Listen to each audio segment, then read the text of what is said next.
আল্লাহ তাআলার পক্ষ থেকে আপনার উম্মতের জন্য কি সুসংবাদ। কাল আল্লাহ তাআলা, আল্লাহ তাআলা বলেছেন, মান সাল্লা আলাইহি সাল্লাইতু, যে আপনার প্রতি দরুদ শরীফ পাঠ করবে আল্লাহ তার উপর অবারিত রহমত বর্ষণ করবেন। অমান সাল্লাম আলাইহি সাল্লাম তু, যে আপনাকে সালাম দিবে, খালি দরুদ না, নবীকে যারা সালাম দেয় আল্লাহ তাকে মাফ করে দেয়। সুবহানাল্লাহ বললেন না কেন? ফাসাজাতুহু লিল্লাহি শুকরান, এই কথা শোনার সঙ্গে সঙ্গে আল্লাহর কৃতজ্ঞতা জ্ঞাপন করার জন্য নবী সেজদাত গেলেন। ফাসাজাতু লিল্লাহি শুকরান, আল্লাহর শুকর আদায় করার জন্য নবী সেজদায় গেলেন। আচ্ছা আপনারা বলেন তো, নবী কি নিজের ব্যাপারে খোঁজ খবরই পাইছে না আমাদের ব্যাপারে? দেখছেন, আল্লাহ কিন্তু নবীর ব্যাপারে কিছুই বলেনি, আমাদের ব্যাপারে বলেছে। আর আমাদের খোঁজ খবরই শুনে নবী সেজদায় চলে গেলেন। এখন চিন্তা করেন, আল্লাহ তো ভালোবাসেনি, নবী আমাদের কেমন ভালোবাসেন একটু চিন্তা করে দেখছেন? কিছুক্ষণ পরে আল্লাহ নবীর সেজদা থেকে যখন মাথা তুললেন, তখন ফেরেশতা জিবরাইল দেখলেন নবীর চোখ দিয়ে দর দর করে পানি পড়তেছে। জিবরাইল বললেন, ইয়া রাসূলুল্লাহ, আপনার উম্মতের ব্যাপারে খোঁজ খবরই শুনে আপনি সেজদায় গেলেন, কিন্তু সেজদা থেকে মাথা তুলে আপনি কাঁদেন কেন?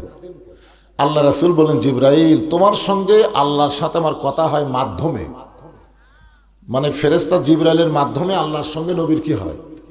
কথা হয়। কিন্তু সেজদায় যখন যায় তখন কোন মাধ্যম থাকে না, সরাসরি আল্লাহর সঙ্গে আমার কথা হয়। জোরে করে সুবহানাল্লাহ। এই জন্য আল্লাহ তাআলা কোরআনে বলেছেন, অসজুদ ওয়াক্তারিফ, সেজদা এমন একটা ইবাদত যেটা বান্দাকে আল্লাহর নিকটে পৌঁছায় দেয়, যার মধ্যে কোনো প্রাচীর থাকে না, সরাসরি বান্দা আর আল্লাহ। রাসূল বলেছেন, তা'বুদুল্লাহ কান্নাকা তারাহু ফাইন লাম তাকুন তারাহু ফাইন্নাহু ইয়ারাকা। যখন কোনো বান্দা আল্লাহর ইবাদতের মধ্যে শামিল হয়ে যায়, ওই বান্দাটা তখন আল্লাহর সঙ্গে দেখা পায়। জোরে কোন সুবহানাল্লাহ।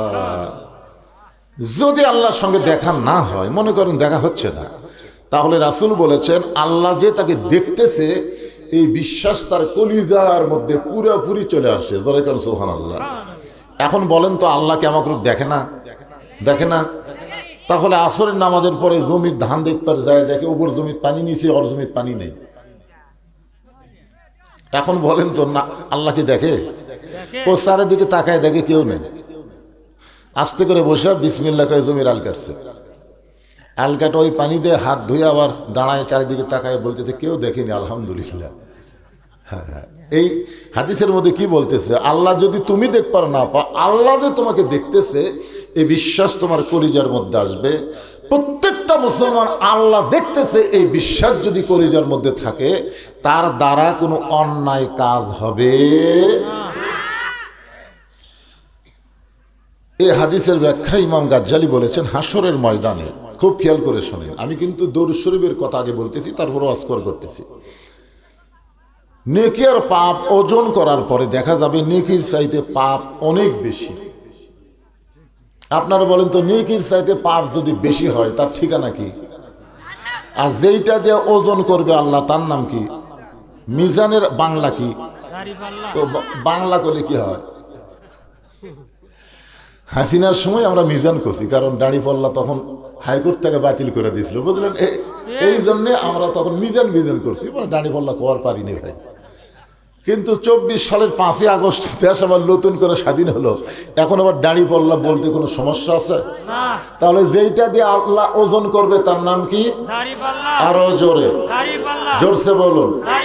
জোর হলো না, আরো জোরে।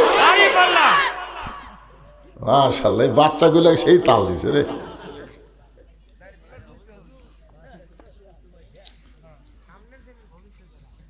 আল্লাহ কোরআনে বলেছেন, ওয়াল ওয়াজনা বিল কিসতি ওয়ালা তুখসিরুল মিজান। নেকির চাইতে পাপ বেশি হওয়ার কারণে আল্লাহ তাআলা ফতোয়া দিচ্ছেন, যা ফেরেশতারা এদেরকে ধাক্কায়া জাহান্নামত নিয়ে যা। এই হাসা বেশি হাসা হবে না, বেশি হাসলে অসুবিধা। আপনারা বলেন তো, আমাদেরকে আল্লাহ যদি জাহান্নামে রায় দেয়, আমরা কি জাহান্নামে যাবার পারবো? চাবো না তো। এই জন্য আল্লাহ বলেন, ওয়াসিকাল্লাযীনা কাফারু ইলা জাহান্নামে যুমারা। সেই দিন তাদেরকে ধাক্কায়া ধাক্কায়া জাহান্নামে নিয়ে যাবে। আবার আল্লাহ বলতেছেন ওয়াসিকাল্লাযীনা তাকাউ রাব্বাহুম ইলাল জান্নাতি যুমারা। আবার সেদিন মুত্তাকি বান্দাদেরকে আল্লাহ ধাক্কায়া ধাক্কায়া জান্নাতে নিয়ে যাবে। এটা কেমন কথা? জাহান্নামে যাবার চাবে না, এই কারণে ধাক্কায় ধাক্কায় নিয়ে যাবে, এটা ঠিক আছে, কিন্তু জান্নাতে তো সবাই যাবার চাবে। এরপর আল্লাহ কেন বলতেছেন ধাক্কায়া ধাক্কায়া জান্নাতে নিয়ে যাবে? আপনার বলেন তো, এর মধ্যে কারণ আছে না নাই? কারণ একটু পরে বলতেছি, তবে যেটা বলতেছি একটু খেয়াল করেন। যখন জাহান্নামের ফেরেশতা আমাদেরকে, মানে আমরা এখানে যারা বসে আছি আমাদেরকেই, আপনারা কি মনে করতেছেন যে আমল করতেছেন এই আমল দিয়ে সরাসরি জান্নাত যার পারবেন? দুই একজন কথা কয় না, তার মনে হয় পারবি সেরকম ভাব। এমন সময় আমাদের নবী নিদানে আখেরাতে তরাইতে পুলসিরাতে কান্ডারি হইয়া নবী পার করিবেন সেই তরণী।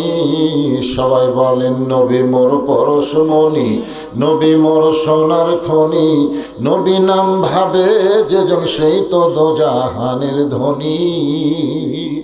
নবী নাম ভাবে মানে কি? মহব্বত। খুব খেয়াল করেন। এমন সময় আল্লাহ নবী ওই গুনাহগার উম্মতের সামনে, আমাদের সামনে দাঁড়িয়ে যাবেন। সুবহানাল্লাহ বলেন। নবী যখন সামনে দাঁড়াবে, ফেরেশতাদের কি সাহস হবে যে নবীকে সরায়া দিয়া তার উম্মতকে জাহান্নামে নিয়ে যাওয়া? এ সাহস কি হবে? তবে ফেরেশতারা অনুরোধ করে বলবেন, আপনি কে? হাসরের ময়দানে কেউ কারো নয়। এমন সময় একজন জাহান্নামীর সামনে আপনি হাত বাড়ায় দাঁড়িয়ে গেলেন, আপনি কে? আল্লাহ কোরআনে বলেছেন, ইয়া আইয়ুহান নাসু তাকু রাব্বাকুম ওয়াখশাউ ইয়াওমান লা ইয়াজি ওয়ালিদুন আন ওয়ালাদিহি ওয়ালা মাউলুদুন হুয়া জাযিন আন ওয়ালিদিহি শাইয়্যা। হাসরের ময়দানে মা তার সন্তানকে চিনবে না, পিতা তার পুত্রের পরিচয় দিবে না, সেদিন কেউ কাউরে চিনবে না। এটা কার কথা? আল্লাহর কথা।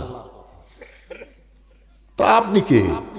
এই গুনাহগার উম্মতের সামনে ভাবে দাঁড়ায় গেলেন, আপনি সরে যান। আল্লাহ হুকুম করছে, আমরা তাকে ধাক্কায় ধাক্কায় জাহান্নামে নিয়ে যাচ্ছি। আল্লাহ নবী কোনো কথাই বলবেন না। এমন সময় আল্লাহ বলবেন, জিবরাইল। ফেরেশতারা জানে বিশ্ব নবী আছে, কিন্তু বিশ্ব নবীকে চেনে না। শুধু একজন ফেরেশতাই আমাদের নবীরে চেনে, তার নাম হলো জিবরাইল। জোরে কোন, তার নাম কি?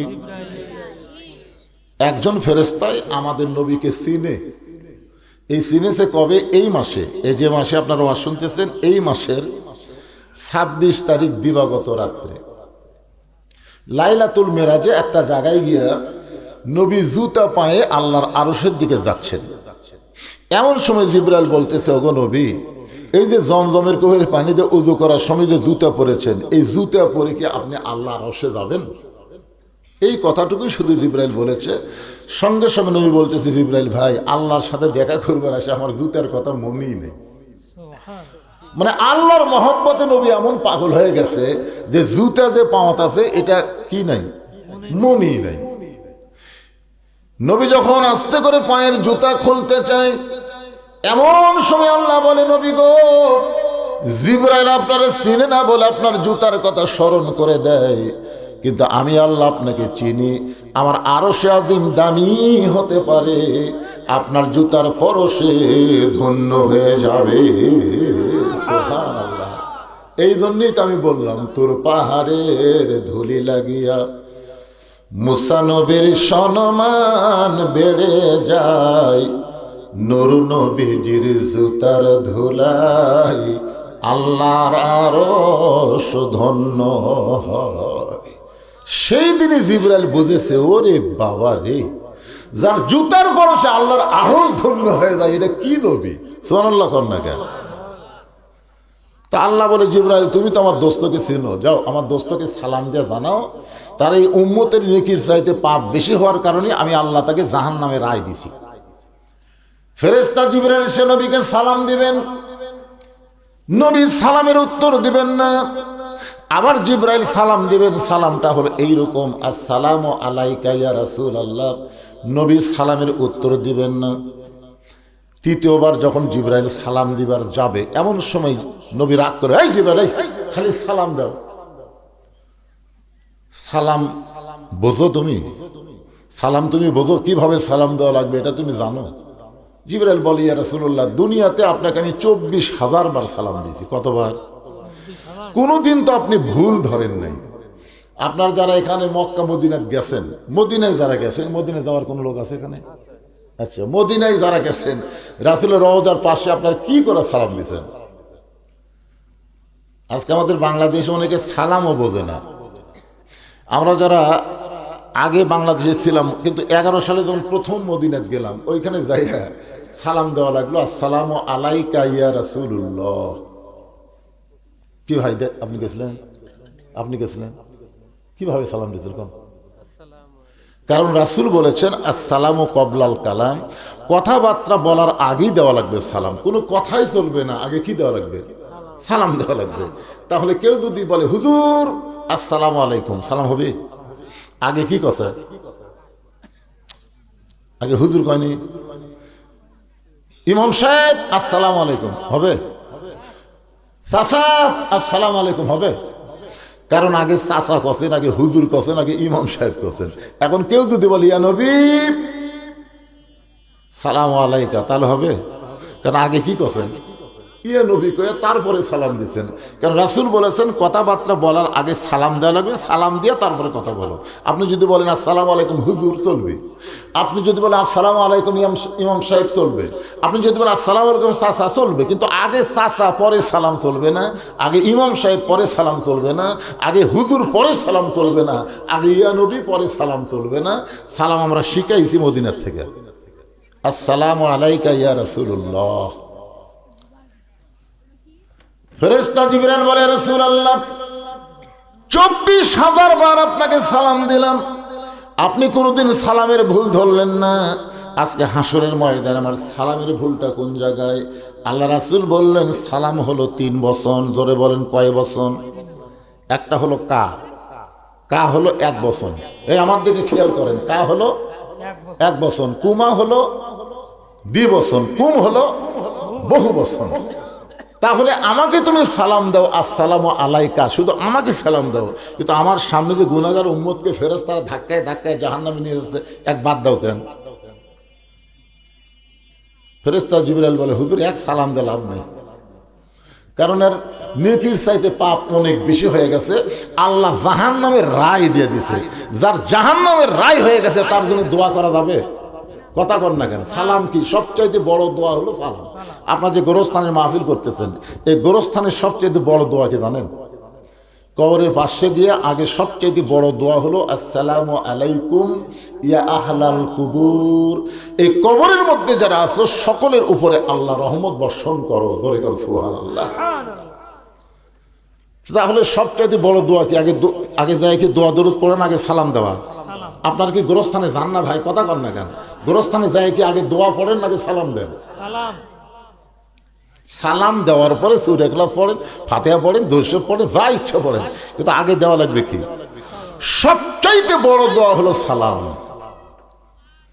আল্লাহর নবী বললেন, জিবরাইল তুমি সালাম দেওয়ার সময় আমার গুনাহগার উম্মতকে বাদ দিবার পরও তোমার আল্লাহ নেকের পাপ ওজন করার সময় আমি নবীকে বাদ দিবার পারে তোমরা হলো বাদ দেওয়ার দল।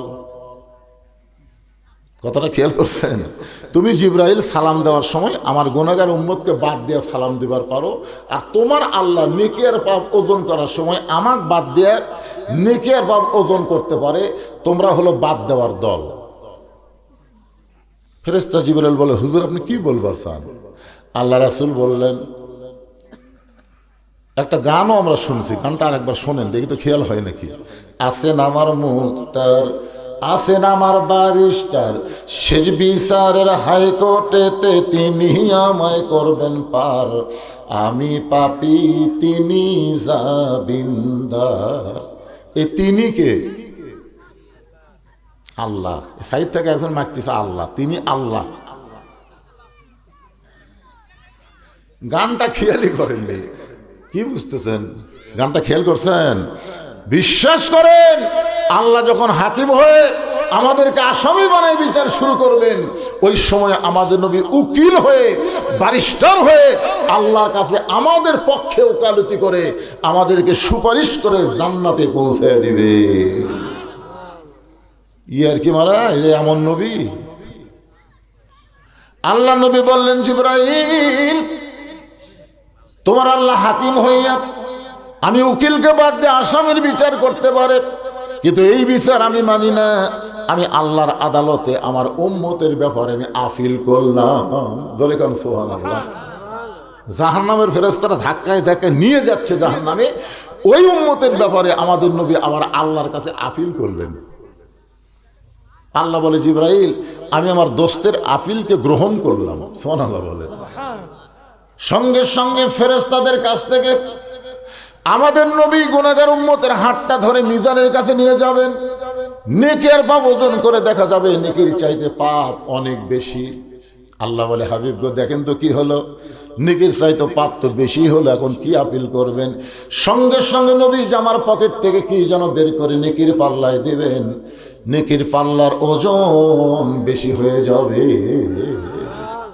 আল্লাহ বলে, হাবিব আপনি কি দিলেন? নবী তখন বলবেন, আল্লাহ আপনি ইবাদতের নেকি দিয়েছেন, কিন্তু আমার দরুদের নেকি তো দিবার পারেন নাই। আমার উম্মতেরা যখন দরুদ পড়েছে, একদল ফেরেশতা এই দরুদগুলো মদিনায় আমি রওজার কাছে জমা দিয়েছে, আজকে সেই দরুদের নেকিগুলো নেকির পাল্লাই দিলাম। আল্লাহ বলে, হাবিব রে আপনার উম্মতের আমলনামায় একটা নেকিও যদি না থাকতো, আর আপনার প্রতি মহব্বতের দরুদ শরীফ যদি আদায় করত, ওই দরুদের ওসিলায় আমি আল্লাহ তারে জান্নাত দিয়া দিতাম। এখন বলেন দরুদ পড়ার দাম কম না বেশি? যখনই নবীর নাম উচ্চারণ হবে সঙ্গে সঙ্গে জবান খুলে বলবো সাল্লাল্লাহু আলাইহি ওয়াসাল্লাম। এই দরুদ পড়তে আপনার কোনো সময় কৃপণতা করবেন না। হযরত আলী রাদিয়াল্লাহু তাআলা বলেছেন, ওই ব্যক্তি হলো সবচাইতে বড় কৃপণ যে নবীর নাম উচ্চারণ করে নবীর প্রতি দরুদ শরীফ পড়ে না। এর চাইতে বড় কৃপণ আর কেউ নেই। কৃপণ সম্পর্কে হাদিসে কি আছে? আল বাখিলু লা ইয়াদখুলুল জান্নাহ, বখিল কোনোদিনও জান্নাতে যাবে না। সবচাইতে বড় কৃপণ হলো নবীর নাম কয় অথচ দরুদ কয় না। আমরা যখনই নবীর নাম উচ্চারণ করব বা কেউ উচ্চারণ করলে আমি শুনবো, সঙ্গে সঙ্গে আজ থেকে আর যেন বাদ না পড়ে, সঙ্গে সঙ্গে কি বলবো? আবার কয় না, সঙ্গে সঙ্গে কি বলবো? সাল্লাল্লাহু। আপনার কি মনে করতেছেন এই যে সাল্লাল্লাহু আলাইহি সাল্লাম বললেন, এটা এটি পড়ে আছে?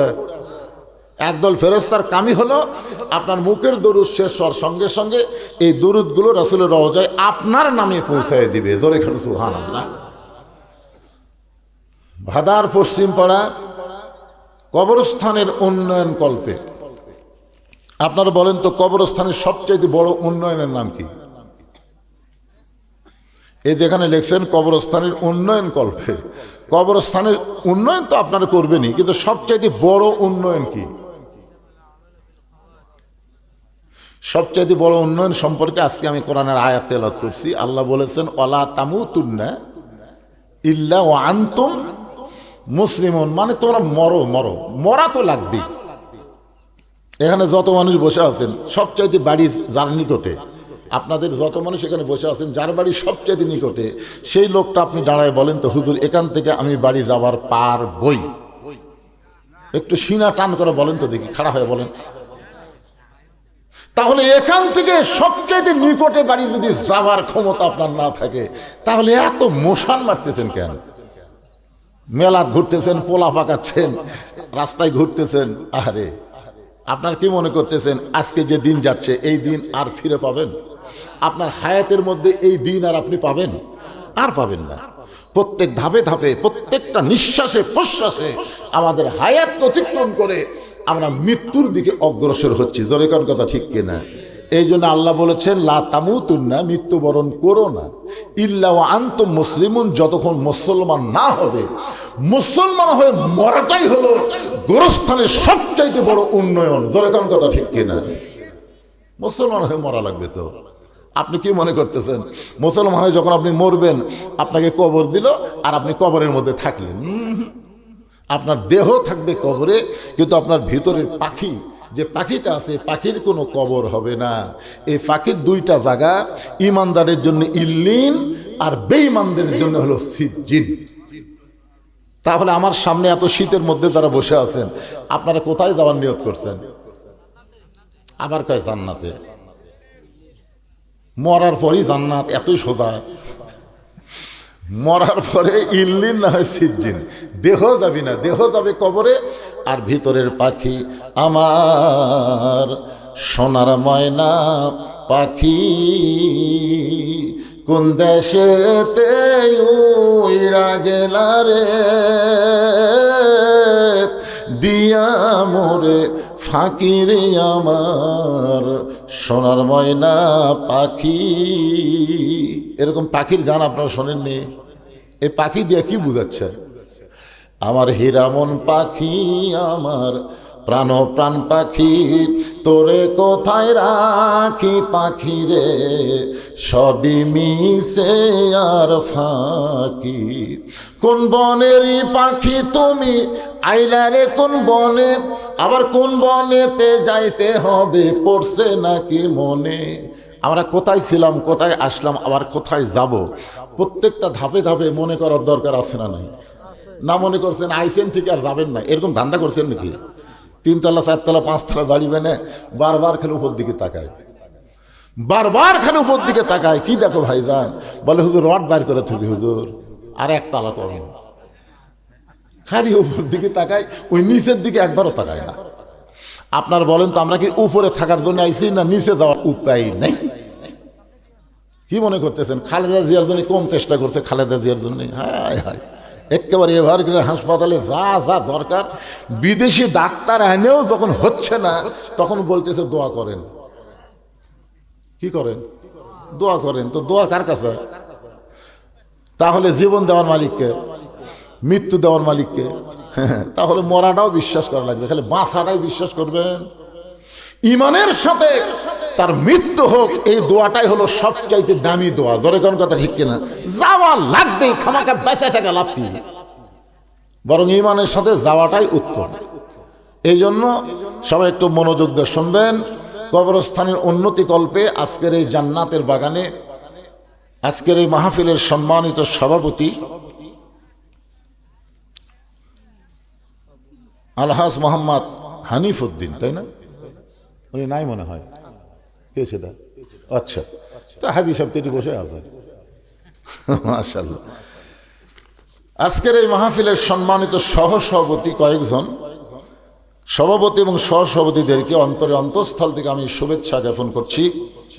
আজকের এই মাহফিলের সম্মানিত প্রধান অতিথি আলহাজ কাজী মৌলানা মোহাম্মদ রকুনুজ্জামান। গতবার আমার ভাইকে আমি দেখছি, এবারও দেখলাম। কি ঘুম ধরতেছে নাকি? ঘুম পড়া চলবে না, এটি বসতে হবে। আচ্ছা আচ্ছা। আজকের এই মাহফিলের সম্মানিত বিশেষ অতিথিবৃন্দ, সম্মানিত সুধীজন, আজকের এই মাহফিলের সম্মানিত ওলামাই কেরাম, সম্মানিত বক্তাগণ, আমার সামনে যারা বসে আছেন খুব কষ্ট করে আরামের বাড়ি আরামের ঘুমকে বাদ দিয়া কোরআন হাদিসের মহাব্বত কলিজার মধ্যে নিয়ে আজকের এই জান্নাতের বাগানে আমার সামনে যারা বসে আছেন, যাদেরকে আল্লাহ তাআলা কবুল করেছেন, সুবহানাল্লাহ বলেন। একটা কথা মনে রাখবেন যে আপনি নিজের ইচ্ছায় কিন্তু এখানে আসতে পারেন নাই। আল্লাহ যদি না চাইতো আমরা এখানে আসতে পারতাম? কত মানুষই তো আপনাদের ভাদার গ্রামে আছে, সবাইকে আসতে পারছে? একমাত্র আল্লাহ যাদেরকে পছন্দ করেছে, কেবলমাত্র তারাই আমার সামনে বসে আছেন। আমি আমার অন্তরের অন্তঃস্থল থেকে আপনাদের সবাইকে শুভেচ্ছা জ্ঞাপন করছি। সম্মানিত মা বোনেরা, পর্দার অন্তরালে বসে বসে যারা আলোচনা শুনতেছেন, তাদেরকে শ্রদ্ধা জ্ঞাপন করে দীর্ঘ 1 বছর পরে আমি জানতে চাচ্ছি আপনারা সকলে কেমন আছেন? আলহামদুলিল্লাহ রব্বিল আলামিন। যে আল্লাহ শারীরিক সুস্থতা, মানসিক প্রশান্তি দান করে আজকের এই জান্নাতের বাগানে আমাদের কবুল করলেন, আমরা সে আল্লাহর উপর খুশি না বেজার? তাহলে জবান খুলে সমস্বরে সকলে বলবো রব্বানা লাকাল হামদ হামদান কাসীরান তাইয়িবান মুবারাকান ফীহি। আমরা এমন একজন আল্লাহ পাইছি ভাই, যে আল্লাহ পাওয়া হলো ভাগ্যের ব্যাপার। ধরে কর সুবহানাল্লাহ। কত মানুষ দুনিয়াতে বসবাস করে, কেউ ভগবান পাশে, কেউ গড কয়, কেউ ঈশ্বর কয়, কে কি কয় তা ঠিক নাই। আবার আমাদের মুসলমানের মধ্যে কিছু লোক আছে, ওরা আবার অহংকার করে আল্লাহ না কয় উপরওয়ালা, এরকম কিছু আছে না নাই? সেদিন দেখলাম বাংলাদেশের একটা বড় একজন নেতা ভাষণ দেওয়ার বলতেছে উপরওয়ালার ইচ্ছায় আমরা ভালোই আছি। আচ্ছা, উপরওয়ালা এটা কে?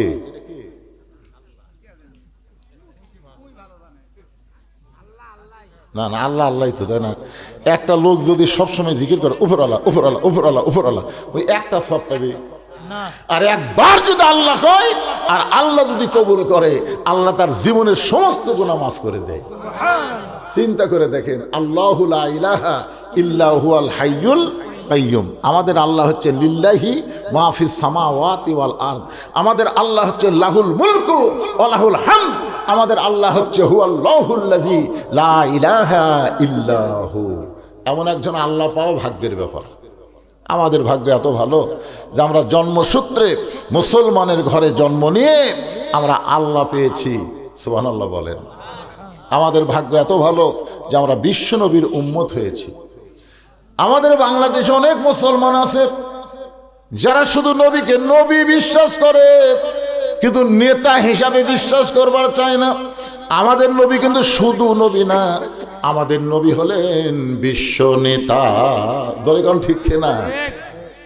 ছোট্ট একটা কথা বলি, হোসাইন রাদিয়াল্লাহু তাআলা বসে আছেন। হোসাইন রাদিয়াল্লাহ, নবীর নাতির নাম কি? ছোট নাতির নাম হল হোসাইন। এরা সামনে কাতারে ছোট ছোট বাচ্চারে, এই যা তো তোরা, তোর তো আবার এমনি দেওয়া হবে, অসুবিধা নাই। লাফালাফি করে, কি করে না করে, এটা তো আরো ছোট, যেটা কি রে, আর গাঁও তো শীতের কাপড়ও নাই রে বারা।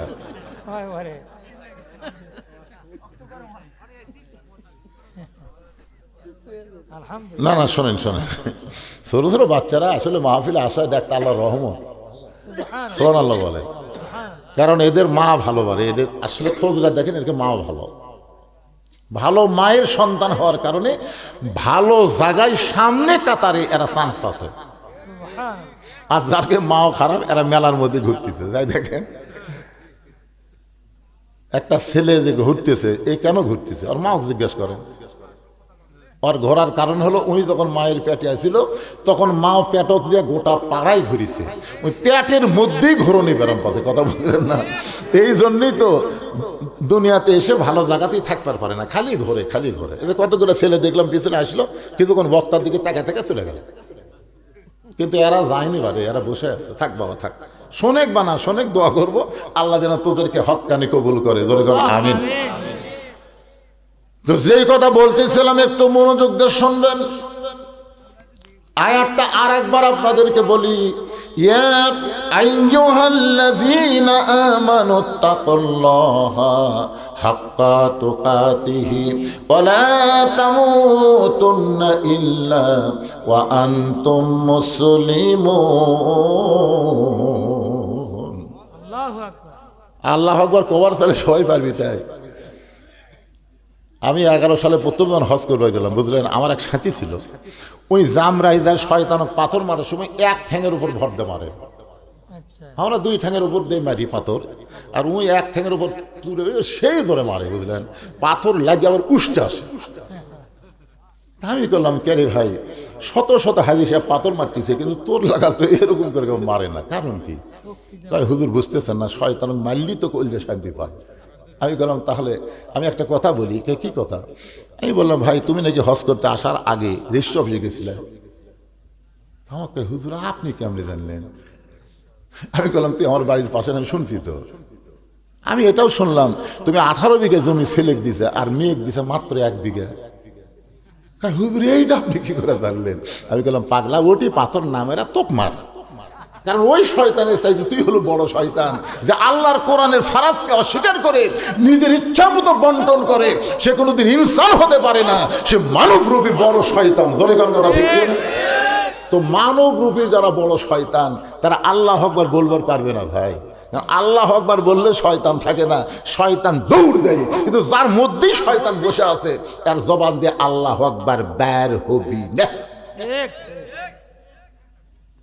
আমাদের বাংলাদেশে বহু বড় বড় দল দাবি করে, আমাদের দল সবচেয়ে বড়, ওই দলের মধ্যে কিন্তু আল্লাহ আকবার নাই। দেখবেন বহু স্লোগান আছে আল্লাহ আকবার নাই। কারণ কি?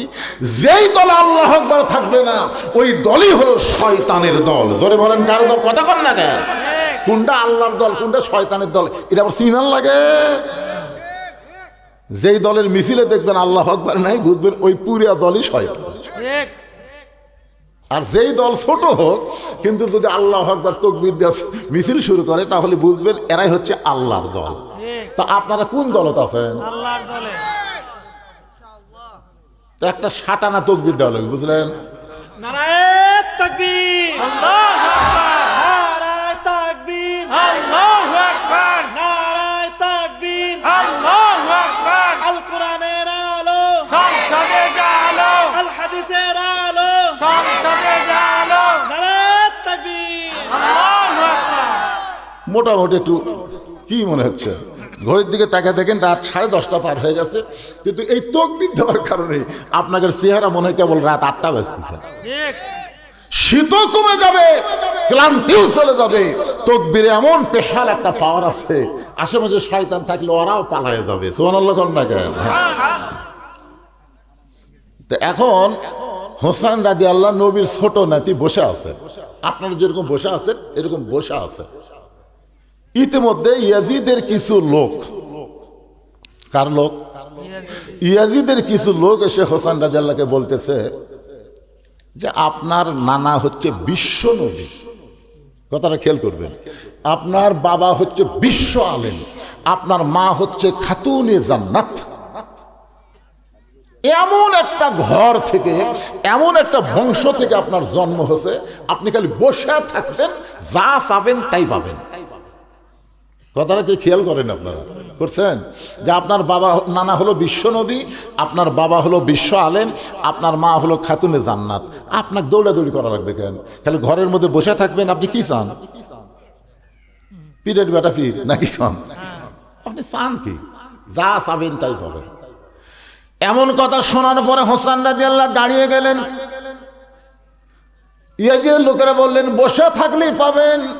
আর হোসেন রাদিয়াল্লাহু বসে না থেকে দাঁড়িয়ে বললেন, রে ইয়াজিদের সামসারা, তোমরা যদি আল্লাহর বান্দা হইতে তাহলে আমার নানাকে শুধু বিশ্ব নবী বলতা না, আমার নানা হলো বিশ্ব নেতা। তোমরা একটা বলতেছ বিশ্ব নবী কও, তো বিশ্ব নেতাকে? হ্যাঁ, আজকে বাংলাদেশে কিছু মুসলমান এরকম আছে, নবীর প্রতি দরুদ পড়ে, নবীর সালাম করে মিলাদের ভিতরে, কিন্তু নবীর সমাজ গড়ার কাজে অনেকের দ্বন্দ্ব মনে বাজে। ওয়াজ করতে গেলে হুজুর রাজনীতি দান করেন না, রাজনীতি দান করেন না। আরে পাগলা, আমি হলাম পানশা হুজুর, সবচাইতে বড় হুজুর। হিজরত করার পরে মদিনায় 10 বছর রাষ্ট্র পরিচালনা করেছে। জোরে কর, কথা কন না কেন? তাহলে আমাদের নবী রাজনীতি করেনি? নবীর নেতৃত্বে 27টা যুদ্ধ হয়েছে। নবী নিজে সেনাপতি হয়ে বাতিলের বিরুদ্ধে 27টা যুদ্ধ করছে। আপনি কি মনে করেন আমাকে নবী খালি নামাজই পড়ছে? হ্যাঁ, চিন্তা করেন। এখন সেই নবীর জীবনী থেকে যদি ওয়াজ করি খালি বিশ্ব নবী কিন্তু নেতার কথা কইলাম না, তাহলে কি ইসলাম পূর্ণাঙ্গ হলো? হোসেন রাদিয়াল্লাহু বলেন, এ জিদের সামসারা, আমার বাবা শুধু বিশ্ব আলেম না, আমার বাবা হলো বিশ্ব বীর। জোরে কান সুবহানাল্লাহ। এজিদের লোকেরা কি বলছে? তোমার বাবা হলো বিশ্ব আলেম। হোসেন বলতেছে আমার বাবা শুধু বিশ্ব আলেম না, আমার বাবা হলো বিশ্ব বীর। আপনারা বলেন তো হযরত আলী কি শুধু বড় আলেম ছিল না বড় বীরও ছিল? আল্লামা সাইদি হুজুর শুধু বড় আলেম না, বড় বীর হওয়ার কারণে হাসিনা তাকে অন্যায়ভাবে জেলখানা বন্দি করে রাখছে। জোরে কোন কথা ঠিক না? খালি যদি বড় আলেম হতো, কত বড় আলেম আছে বাংলাদেশও, একটাকে ধরে না। তার মানে কি? কুল জাল হক ওয়া যাহাকাল বাতিল ইন্নাল বাতিলা কানা যাহুকা। হোসেন বলতেছে আমার মা শুধু খাতুনে জান্নাত নয়, আমার মা হলো ফাতেমাতুজ জোহরা। তোমরা একটা বলো, একটা বাদ দাও। আমার নানাকে বিশ্ব নবী বলো, কিন্তু বিশ্ব নেতা বাদ দাও, আমার বাবাকে বিশ্ব আলেম বলো কিন্তু বিশ্ব বীর বাদ দাও, আমার মাকে খাতুনে জান্নাত বলো কিন্তু ফাতেমাতে জহুরা বাদ দাও। তার মানে কি, একটা কও একটা বাদ দাও। ইসলাম তো বাদ দেওয়ার ধর্ম না, জোরে কোন কথা ঠিক কিনা? উদখুলু ফিস সিলমি কাফা, ইসলামে পুরোপুরি ভাবে দাখিল হওয়া লাগবে, বাদ দেওয়ার কোনো সিস্টেম ইসলামে নাই। আছে নাকি ভাই? আছে? নাই তো। আজও বাংলাদেশ আমাদের নবীকে বিশ্বনবী বিশ্বনবী বিশ্বনবী কয়, আর সাধারণ এক মানুষকে নেতা বানা তার পিছনে সারাদিন ঘোরে, মাঝে মধ্যে স্লোগান দেয় আমার নেতার চরিত্র ফুলের মতন পবিত্র, খোঁজলে দেখেন নামাজ পড়ে না একক। এই সমস্ত নেতার পিছনে জীবনটা নষ্ট করেন না ভাইজান। আজকে যে শুনে নেন, যে দরুদ পড়লেন আপনারা, আল্লাহুম্মা সাল্লি আলা সাইয়্যিদিনা মাওলানা মুহাম্মদ, এখানে আপনি বলেন তা আরবি দিয়ে বললেন সাইয়্যিদিনা মাওলানা মুহাম্মদ, তার মানে দরুদের মধ্যে আপনি নেতা স্বীকার করলেন, কিন্তু দরুদের বাহিরে আপনি নেতা মানলেন না।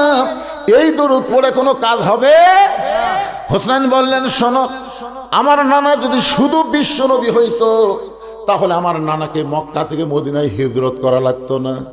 আমার নানা বিশ্ব নেতা হওয়ার কারণে আবু জেহেল চিন্তা করলো নেতা থাকবো আমি, আর আব্দুল্লাহর পোলা থাকবে ইমাম। আমাদের নবী ইমাম থাকলে কোনো সমস্যা নেই, কিন্তু নেতা যেই হওয়ার সাথে আবু জেহেল করে, ই যদি নেতা হয় তাহলে আমার খবর কি রে? এই জন্য মক্কার ৩৭ জন নেতা গভীর রাতে আল্লাহ নবীর বাড়ি ঘেরাও করলেন। মক্কার ৩৭ জন নেতা, যাদের নেতার আসন টলমল করতেছে, আব্দুল এতিম পোলা যদি নেতা হয়ে যায়, এই ভুয়া নেতা দুনিয়ার কোনো মানুষ মানবি? জোরে কন, ভুয়া নেতা মানবি? তো ভুয়া নেতারা চিন্তা করলো আসল নেতাকে খতম করা লাগবে, এই নেতা হওয়ার আগেই দুনিয়ার থেকে একে বের করে দেওয়া লাগবে। এই জন্য গভীর রাত্রে ৩৭ জন নেতা আল্লাহ নবীর বাড়ির চারিধার ঘেরাও করছে হত্যা করার জন্য। সবার হাতে একটা করে লাঠি আছে, কেউ বর্ষা লিছে, কেউ তীর ধনুক দিছে, এক একজন এক একটা লিয়ে নবীর বাড়ির চারিধার ঘেরাও করছে, নবী হত্যাই করবি। এমন সময় আল্লাহর নবী আলীর কাছে এসে কানে কানে বলতেছে, আলী রে, আমার বিছনায় তোমার ঘুম পাড়া লাগবে, শুধু ঘুম না, চাদর মুড়ি দিয়ে ঘুম পাড়বে। আলী বলতেছে, হুজুর আপনার বিছানায় যদি আমি ঘুম পাড়ি তাহলে আপনি কি করবেন? আল্লাহ রাসূল বললেন, আজকে রাত্রেবেলায় আমার মক্কা ছেড়ে মদিনার পথে রওনা দেওয়া লাগবে। আলী বলতেছে, হুজুর আমি জানলাতে তাকে দেখলাম অনেকগুলো নেতা লাঠি সোঁটা নিয়ে দাঁড়িয়ে আছে, এতদিন তো কেউ আপনাকে হত্যা করার জন্য দাঁড়িয়ে ছিল না, তখন আল্লাহ আপনাকে হিজরতের হুকুম করলো না, আজকে সবাই যখন দাঁড়িয়ে আছে মারার জন্য, তখন আপনাকে আল্লাহ বাড়ির থেকে বার হওয়ার যাওয়ার কথা বলতেছে। আমার মনে হয় আল্লাহ ইচ্ছা করে, এইগুলো সব আল্লাহ ইচ্ছা করে আপনাকে মার খাওয়ার জন্য করতেছে। আল্লাহ রাসূল বলেন, আলী তোমার কাজ হলো বিছনায় চাদর মুড়িতে ঘুম পড়ো, আর আমার কাম হলো হিজরত করা। জোরে গান সুবহানাল্লাহ। নবী দরজা খুলে দেখে ৩৭ জন নেতা অস্ত্র শস্ত্র নিয়ে দাঁড়ায় আছে। নবী বললেন, আল্লাহ তাহলে এখন কি করব? আল্লাহ বললেন, আপনার উপর যেই কিতাব নাজিল করেছি সব সমস্যার সমাধান। অনুনাজ্জিলু মিনাল কুরআনি মা হুয়া শিফাউ ওয়া রাহমাতুল লিল মুমিনিন। সূরা ইয়াসিন থেকে 3টা আয়াত পড়ে এক মুষ্টি বালির মধ্যে ফুঁক দিয়ে আপনি বালু ছিটিয়ে দেন। আল্লাহর হুকুম মোতাবেক নবী যখন বালু ছিটিয়ে দেয়, আল্লাহ তাআলা ৩৭ জন নেতার মধ্যে ওই চোখের মধ্যে ওই বালুগুলো ঢুকাইয়া দেয়। জোরে কোন সুবহানাল্লাহ। নবী উপর দিকে ছিটা দিয়েছে আর ঢুকা দিয়েছে কে? আল্লাহ।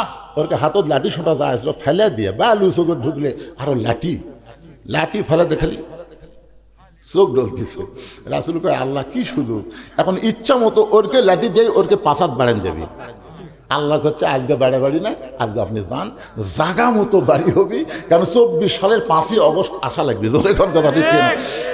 আগে বাড়ি আগে 15.5 বছর দৌড়াদৌড়ি। জোরে কোন কথা ঠিক না? সিরাজগঞ্জ রোডে আমি আমার বউকে মোবাইল করে বললাম, কেগো পরিবেশ কি?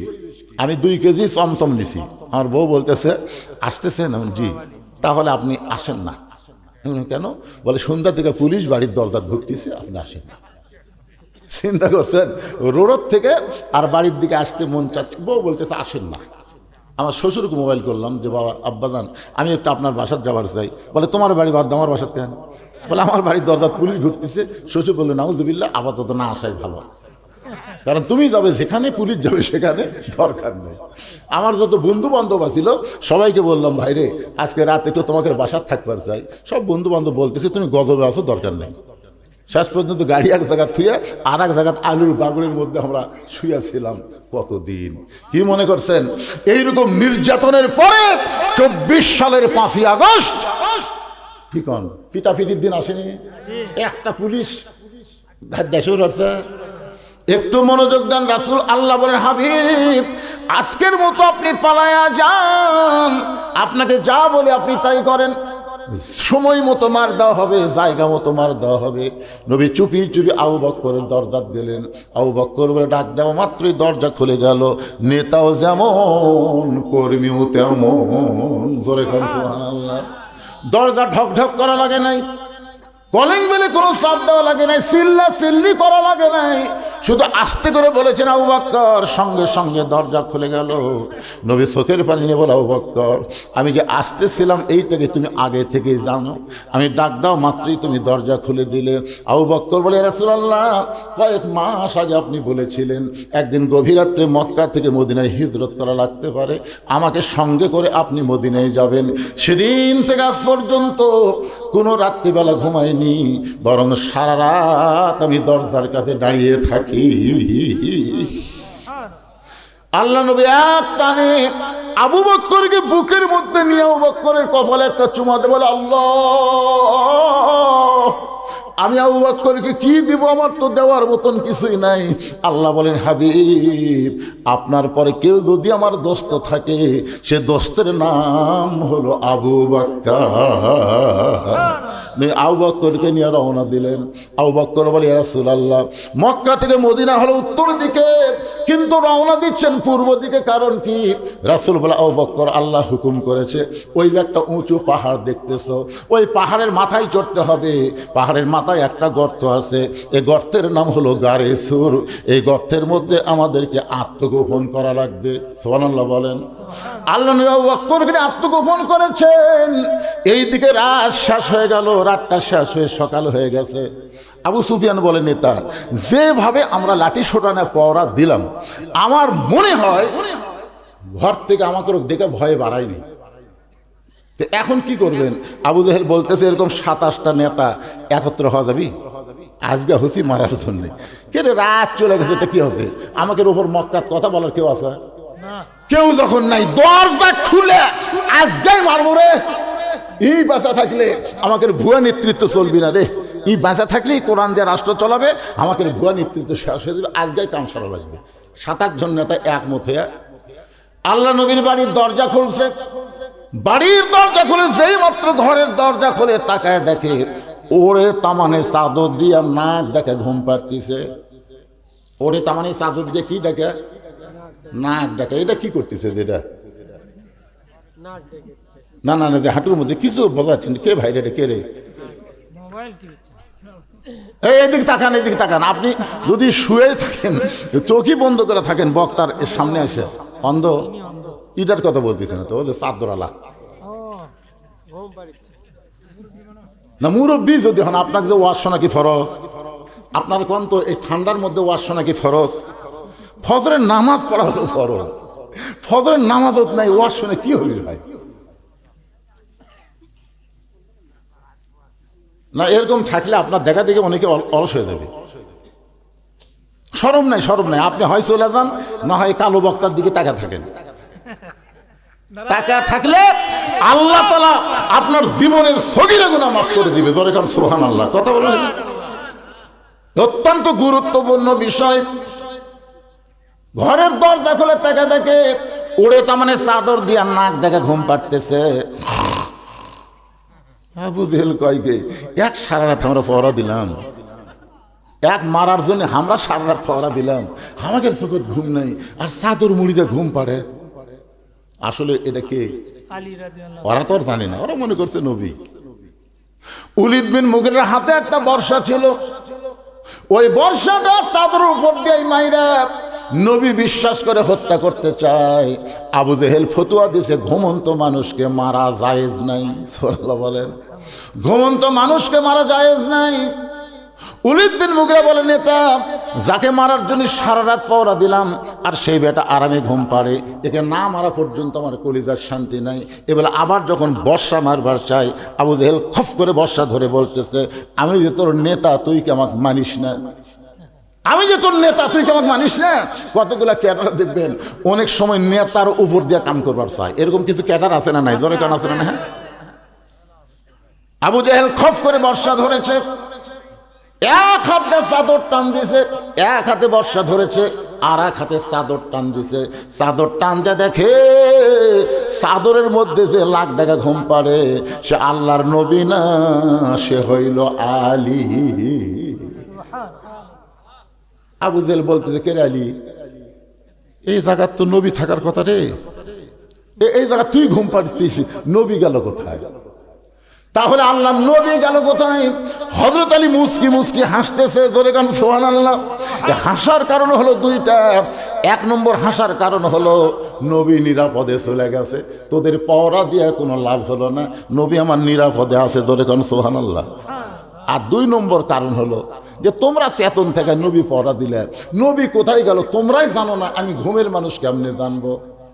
এই কথা যেই মাত্র হযরত আলী বলেছে, সঙ্গে সঙ্গে আবু জেহেলের মুকুট পড়ছে ছাই, চিল্লাই বলতে স আমরা এখন যাই। আবু সুফিয়ান বলে, নেতা এরই জন্যই তো আমরা তো জানলাতে বহুবার দেখছি, কিন্তু এরই জন্যই তো ই শুয়ে না থাকলে তো এক না হয় আমরা সাইজ করি। যেই বলছে আবু সুফিয়ান নেতা এরই জন্যই তো, ই শুয়ে না থাকলে তো আমরা বুঝতে পারতাম না, তাহলে এক সাইজ করি। সঙ্গে সঙ্গে হযরত আলী দুই হাত বাড়ায় ডাকতেছে, আয় সুবহানাল্লাহ। 37 জন নেতার হাতে অস্ত্র আছে, আর একজন আলী সবাইকে ডাকতেছে, আয় আয়। যেই মাত্র ডাকছে আয় আয়, সঙ্গে সঙ্গে আবু জেহেল বলতেছে দরকার নাই, কারণ আবু জেহেল জানে এই আলী সাধারণ কোন আলী না, এই আলী হচ্ছে ইসলাম গালিব করার ব্যাপারে আসাদুল্লাহিল গালিব। হোসেন বলতেছে, আমার বাবা শুধু বিশ্ব আলেম না, আমার বাবা হলো বিশ্ব। এ কথাটা সবাই বলতে, হযরত আলী জীবনে সম্পর্কে আপনারা জানেন না? তাহলে একটা ছোট্ট ঘটনা শোনেন। তিহিমা প্রান্তরে নবী যখন সাহাবীদের নিয়ে আলোচনা করতেছে, এমন সময় নবীর চোখ দিয়ে দর দর করে পানি পড়তেছে। তো ওসমান গনি বলে, ইয়া রাসূলুল্লাহ এত সুন্দর আলোচনা করেন হুজুর, কিন্তু আপনার চোখ দিয়ে পানি পড়ে কেন? আল্লাহ রাসূল বলে, সাহাবীরা তোমরা জানো না, মক্কার সবচাইতে বড় বীর তার নাম হলো আমর, উমর না, তার নাম হলো আমর। সে কাবা শরীফ দিয়ে শপথ করছে যে আব্দুল্লাহর এতিম পোলাকে হত্যা না করা পর্যন্ত আমি দুনিয়ার কোনো পানি পান করব না। যে আমর 3.5 মণ ওজনের তরবারি নিয়ে যুদ্ধ করে, যে আমর যুদ্ধ করতে যায় তরবারির ওজন হলো 3.5 মণ। যে আমর প্রতি সন্ধ্যায় 21 কেজি খাদ্য খায়, প্রতি সন্ধ্যায় যে খাদ্য খায় তার ওজন হলো 21 কেজি। সাহাবীরা চিন্তা করে, আমরা সারা বছরেও তো 21 কেজি খাই না, তাহলে প্রতি সন্ধ্যায় যদি 21 কেজি খাই আর 3 সন্ধ্যা হলে 63 কেজি। হায় হায় কি খানে আলারে। সে কাবা ঘর সে শপথ করছে, মুসলমানের নবী হত্যা না করা পর্যন্ত আমি দুনিয়ার কোনো পানিও পান করব না। আল্লাহ রাসূল বলেন, সাহাবীরা রে, সে আমর আমাকে হত্যা করার জন্য মক্কা থেকে রওনা দিয়েছে। এই খবর জানার পরে আমার চোখ দিয়ে দর দর করে পানি পড়তেছে। ওসমান গনি বলে, ইয়া রাসূলুল্লাহ তাহলে আমর আসার আগেই আপনি দোয়া করেন, আল্লাহ যেন আমরের হাত পা অবশ করে দেয়। আমর এখানে আসার আগেই আপনি দোয়া করেন, কি করেন? দোয়া করেন আল্লাহ যেন আমরের হাত পাও কি করে দেয়, অবশ করে দেয়। হাত পাও যদি অবশ হয় তাহলে আসা পারবি? আমাকে একজন বলতে যে হুজুর ওসমান হাদিক যায় গুলি করে হত্যা করলো, আল্লাহ কি করলো? হায় হায় হায়, ওসমান হাদিকে যে গুলি করে হত্যা করলো, আল্লাহ কি করলো? ওসমান হাদি যদি আল্লাহর পথেরই লোক হয় তাহলে আল্লাহ তাকে সাইজ করলো না কেন? এরকম কিছু কথা কিন্তু মানুষ বলে, উদ্ভট কথা কয় না। আবার আমার কাছে একজন বলতেছে, হুজুর মাটির পুতুল বানায়া করিলা বেহোশ, তুমি যেমনি নাচাও তেমনি নাচে পুতুলের দেও দোষ। তুমি সর্প হইয়া দংশন করো আবার ওঝা হইয়া ঝাড়ো, তুমি চোরকে বলো চুরি করো আবার পুলিশ হইয়া ধরো। নাউজুবিল্লাহ কন্যা কেন? এরকম কিছু লোক নাই যে একটা আবুল সরকার বাড়াছে, আল্লাহর নাকি আগামাতা নাই, কখন কি কয়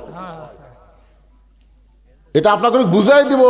ওয়ালা তামুতুন্না ইল্লা ওয়া আনতুম মুসলিমুন, মুসলমান না হয়ে মরা যাবে না, এইটা বোঝানোর জন্যই তো আপনাদের বলতে যে ভাইজান একটু মনোযোগ দিয়ে শোনেন। ওসমান গনি বলে, রাসূলুল্লাহ হুজুর আপনি দোয়া করেন আল্লাহ যেন আমরের হাত পাও অবশ করে দেয়। নবী তাকায় দেখে প্রত্যেকটা সাহাবী ওসমান গনির সাথে একমত, মানে প্রত্যেকটা সাহাবী ওই কথার সাথে কয় মত? আর সুকুতু আনি রেজা, চুপ থাকাই হলো সম্মতির লক্ষণ। তো নবী কি করছেন? দুই হাত তুলে আল্লাহকে বলতেছে, আল্লাহ আল্লাহ যে আমর আমাকে হত্যা করার জন্য কাবা ঘর সে শপথ করছে, আল্লাহ সেই আমরের হাত পা, এই হাত পা কয়াই নবী আর কথা কয় না। হাত পা তারপরে অবস্থা গলকবে না, কিন্তু নবীকার হাত পা বলতেই নবীর কথা বলতো। ইতিমধ্যে জিবরাইল এসে নবীকে বলতেছে, ইয়া আইয়ুহান নাবিয়্যু হারজিল মুমিনিনা আলাল কিতাল, ওগো নবী যারা আপনার ওয়াজ শুনতেছে, যারা আপনার ওয়াজ শুনতেছে তাদেরকে আপনি সৈন্য হিসাবে গড়ে তোলেন, তাদেরকে আপনি সৈন্য হিসাবে গড়ে তোলেন। যে কোনো সময় মক্কার কাফেরেরা মদিনাকে আক্রমণ করতে পারে, আপনি দোয়া দিয়ে দরুদ দিয়ে মদিনা রক্ষা করতে পারবেন না। মদিনা রক্ষা করতে গেলে কাফের বেঈমানদের বিরুদ্ধে অস্ত্র ধরা লাগবে। ধরে কোন কি ধরা লাগবে? খালি এই দুই হাত না, এই দুই হাতত লাঠি দেওয়া লাগবে। খালি দোয়া দিয়ে কাম সারবেন। মুয়াজ্জিন বলতেছে, হুজুর যে হারে গ্রামে চুরি শুরু আছে, একটু দোয়া করেন তো আল্লাহ চোরের হাত থেকে যেন ভাদারকে বাঁচায়। এখন ইমাম সাহেব বলতেছে, এশার নামাজের পরে সবাই বসবেন, ভাই কেউ যাবেন না। সবাই বসেছে, বলে 3 বার সূরা ইখলাস পড়েন, 11 বার দুরূদ শরীফ পড়েন, 7 বার আস্তাগফিরুল্লাহ পড়েন। পড়ার পরে 2 হাত তুলে বলতেছে সবাই আল্লাহর কাছে কাঁদবেন, ভাই আল্লাহ আল্লাহ চোরের হাত থেকে ভাদারকে তুমি হেফাজত করো, আল্লাহ আল্লাহ আর যেন এই গ্রামে চুরি না হয়, আল্লাহ চোরের হাত থেকে হেফাজত করো। ইমাম যখন কান্দে কান্দে দোয়া করতেছে, ইমাম করার কারণ কি জানেন? যে তোরা দোয়া করে ঘুমায় আর আমি চুরি করি। আর ইমাম সাহেব যদি বলতো চোরের হাত থেকে বাঁচার জন্য কোনো দোয়া না, প্রত্যেকটা 3 হাত করে একটা লাঠি কাটো, 3 হাত করে একটা কি কাটো? লাঠি কাটো। যে দিক দিয়ে চোর আসবে এই রাস্তাগুলো তোমরা চিহ্নিত করে গোপনে গোপনে প্রত্যেক রাস্তায় 5 জন লাঠি নিয়ে দাঁড়ায় থাকো, দেখি চোর কোন দিক দিয়ে আসে। এটা যদি চোর শোনে আমিন কবি, ওরে বাবারে 2 হাত খালি দোয়ার জন্য না রে, এই 2 হাত হলো লাঠি ধরার হাত। আল্লাহ নবী আর দোয়া করলেন না, আমরের হাত পা বলেই নবী আস্তে আস্তে হাতটা নিচের দিকে নিয়ে আসলেন। সঙ্গে সঙ্গে ওসমান গনি বললেন, ইয়া রাসূলুল্লাহ হুজুর আমরা সবাই আপনার সঙ্গে হাত তুলে দোয়া করতে চাই, অথচ আপনি দোয়া না করে হাতটা নিচে নিয়ে আসলেন। রাসূল বললেন, সাহাবীরা রে তোমাদের মধ্যে এমন কে কেউ আছো ওই আমর আমি নবীর কাছে আসার আগে তার কাছে তোমরা যাবার পারবে? তোমাদের মাঝখানে এমন কেউ আছে যে আমর আমি নবীর কাছে আসার আগে ওই আমরের সামনে যাবার পারবে? এমন কি তোমাদের মধ্যে কেউ কে আছে? প্রত্যেকটা সাহাবী মাথা নিচু করে চিন্তা করতেছে, 3.5 ওজনের তরবারি প্রতি সন্ধ্যায় 21 কেজি খায়। সবাই চিন্তা করতেছে, কিন্তু পিছনে 11 বছরের একটা কিশোর, বুঝলেন ছোট মানুষ, আর চিন্তা ভাবনা আছে। পিছন দিক থেকে কিশোর হযরত আলী দাঁড়িয়ে বলতেছে, লব্বাইক ইয়া রাসূলুল্লাহ আমি আমরের সামনে দাঁড়াবার চাই। আল্লাহ রাসূল বলে, এজলেস বস। এই তুই ছোট মানুষ, তুই কি বুঝিস না? নবী বললেন, সাহাবীরা রে তোমাদের মধ্যে এমন কে কেউ আছো ওই আমরের সামনে দাঁড়াবার পারবা?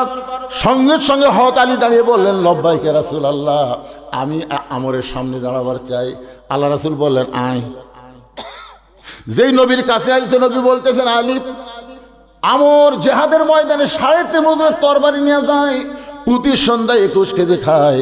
এত বড় বীরের সামনে তুই দাঁড়াবি, একটাবার তোর নিজের দিকে চিন্তা কর। আলী বলতেছে, ইয়া রাসূলুল্লাহ আল্লাহ নবীর প্রতি বিশ্বাস স্থাপন করার পরে আমার ঈমান আমাকে বলে দিয়েছে আমি দুনিয়ার কোনো দিকে তাকাই না, আমি আমার আল্লাহর দিকে তাকায়া থাকি। ওগো আল্লাহর নবী আপনাকে আমি এত ভালোবাসি, দুনিয়ার কোনো কাফের এসে আপনাকে হত্যা করবে, আপনাকে মারবে, আর আমি আলী জীবিত থেকে এইটা দেখব, এটা কখনো হবে না। আমি আমার জীবনের চাইতে আপনাকে বেশি ভালোবাসি গো আল্লাহর নবী, আমি আমার জীবন দিব, কিন্তু কোনো কাফেরকে আপনার সামনে আসতে দিব না। সুবহানাল্লাহ কোন না কেন? আমি আমার জীবন দিব। ধরে কোন কি দিব? সঙ্গে সঙ্গে আল্লাহর নবী বলে, ওসমান। ওসমান বলে, লব্বাইক ইয়া রাসূলুল্লাহ। রাসূল বলে, ওসমান তোমার বাড়িতে কোনো তরবারি আছে? ওসমান গনি বলে, ইয়া রাসূলুল্লাহ, ওই কুরবানির সময় উট দুম্বা জব করার একটা তরবারি আছে। রাসূল বললেন, তাহলে সেটাই নিয়ে আসো। ওসমান গনি এক দৌড়ে বাড়িতে গিয়া একটা তরবারি এনে নবীর সামনে দিলেন। নবী তাকায় দেখে তরবারি ওজনে হলো 1 কেজি, লম্বায় হলো 27 ইঞ্চি। কয় কেজি? 1 কেজি, লম্বায় হলো 27 ইঞ্চি।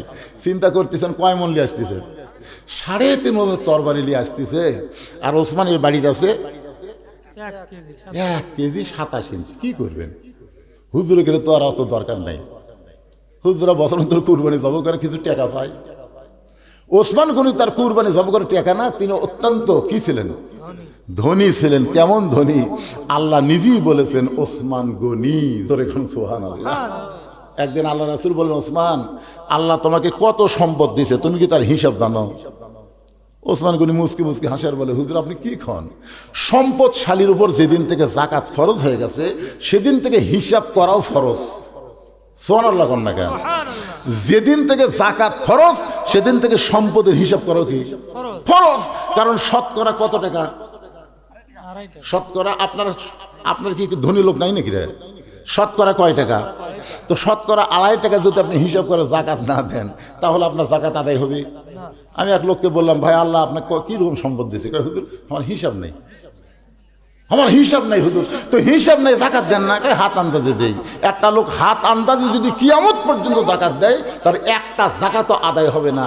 জাকাত দিবার গেলে হিসাব করে পাই টু পাই জাকাত দেওয়া লাগবে। জোরে কথা কর না কেন ভাইজান? শতকরা কয় টাকা? হাজারে কয় টাকা? হাজারে 25 টাকা। হিসাব করে, এটা একটা নামতার মতন শিখাচ্ছি। শতকরা কয় টাকা? হাজারে কয় টাকা? 1 লাখে কয় টাকা? 2,500। 1 লাখে কয় টাকা? 1 কোটিতে কয় লাখ? 100 কোটিতে কয় কোটি? 2.5 কোটি। এই বাংলাদেশে 10,000 ধনী লোক আছে যাদের সম্পদ 1000 কোটির চাইতেও বেশি। এই 10,000 লোকেরা যদি জাকাত পাই টু পাই দেয়, আমাদের বাংলাদেশে গরিব খুঁজতে গেলে অনুবীক্ষণ যন্ত্র লাগবে, গরিব খুঁজে পাওয়া যাবে। কথা কয় না বারে?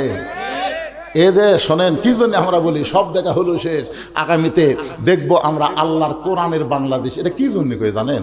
এই কোরআন যদি সংসদে যায়, 1 নম্বর নামাজ কায়েম হবে, 2 নম্বর যাকাত দেওয়া লাগবে। জোরে কোন কথা? কথা কর না কেন? নামাজ কায়েম হবে, যাকাত দেওয়াই লাগবে। দিবা না? এখন চিন্তা করেন, 1,000 কোটি টাকা এরকম 10,000 লোক আছে, তারকে যাকাত দিলি আই হিসাব করেন, ক্যালকুলেটর ছাড়া হিসাব হবি না রে ভাই। আর আমাদের গরিবগুলা সুদের উপর কিস্তি নেয়। গ্রামীণ ব্যাংক আশা কি আর এই গ্রামে ঢোকার চান্স আছে? আল্লাহর কোরআন দিয়ে যখন রাষ্ট্র চলবে, একটা এনজিও থাকবে না, সব সুদ ভিত্তিক এনজিওকে মাটির তলে কবর দেওয়া হবে। জোরে কোন কথা ঠিক কিনা? কবর দেওয়া হবে। ধনীদের উপরে সংসদ থেকে নির্দেশ করা হবে, কোনো গরিব তোর বাড়িতে আসবি না, তুই গরিবের বাড়ি যা। ঠেকা গরিবের না, ঠেকা হলো তোর। শতকরা 2.5 টাকা গরিব যদি না লাই, তুই জাহান্নামত যাবি। এখন ধনীরা ব্যাগ ভরা টাকা নিয়ে আসে ঢাকার থেকে, আপনাকে বাজারে আসি টাকা নিয়ে, জানেন? টাকা আসে খালি খুঁজবি। বাজারের লোকেরা চিন্তা করবি, দরকার না খায় মর্ম, কিন্তু জাকাতের টাকা নেব না। আমার এক দাদা ছিল, রোজা থাকে, বহু মুরব্বী মানুষ, তো তাকে বহু লোক ইফতারের দাওয়াত দেয়, কারো ইফতার গ্রহণ কর না। তবে একদিন দাদাকে বললাম, দাদা আপনি মুরব্বী দিকে সবাই দাওয়াত দেয়, আপনি ইফতারে যান না কেন? দাদা বলতে, হ্যাঁ কষ্ট করে রোজা থাকে, সব দেবো, দরকার হলে পানি খাই ইফতার করবো রে, কিন্তু কাগজ সোয়াব দেওয়ার পারবো না। আমি বুঝাই দিলাম, দাদা কারো বলে ইফতারি করলে আপনার সোয়াবের কিছুই কমতে হবে না। তুই নতুন নতুন হুজুরে ফতুয়া দিস না তো। আমার দাদাকে কোনোদিন মরার আগে কেউ ইফতার করাবারই পারেনি। কি যে একটা বুঝ, নিজের রোজা থাকছে, নিজে পানি খাই ইফতার করবো, তার পরের বাড়ির যেমন। এইরকম কিছু স্বাবলম্বী ইমানের দিক দিয়ে মানুষ থাকবে, যারা না খেয়ে থাকলেও জাকাতের টাকা যে শুন জাকাত। ওর বাবারে 7 দিন ধরে গোটা এলাকা ঘুরেছে। আপনাদের ইউনিয়নের নাম কি? বিশালপুর ইউনিয়ন। ঘুরে দেখে একটা গরিব টাকা নেয় না। এটা ওমর ইবনে আব্দুল আজিজের সময় 7 দিন ঘুরে দেখে কেউ নেয় না। মনের দুঃখে মরুভূমিতে গেছে, দেখি তো কোনো গরিব আছে কিনা। যা দেখে গাছতলাতে একজন ঘুম পাড়তেছে বস্তা মাথার দিয়ে। তুই মনে করছে যাকবারে 7 দিন পর একটা গরিব পাওয়া গেল। গরিব দেখে বস্তা মাথার দিয়ে ঘুম পাড়ার দিকে, আসসালামু আলাইকুম। বস্তাটা লাভ ধরে বলতেছে আলহামদুলিল্লাহ।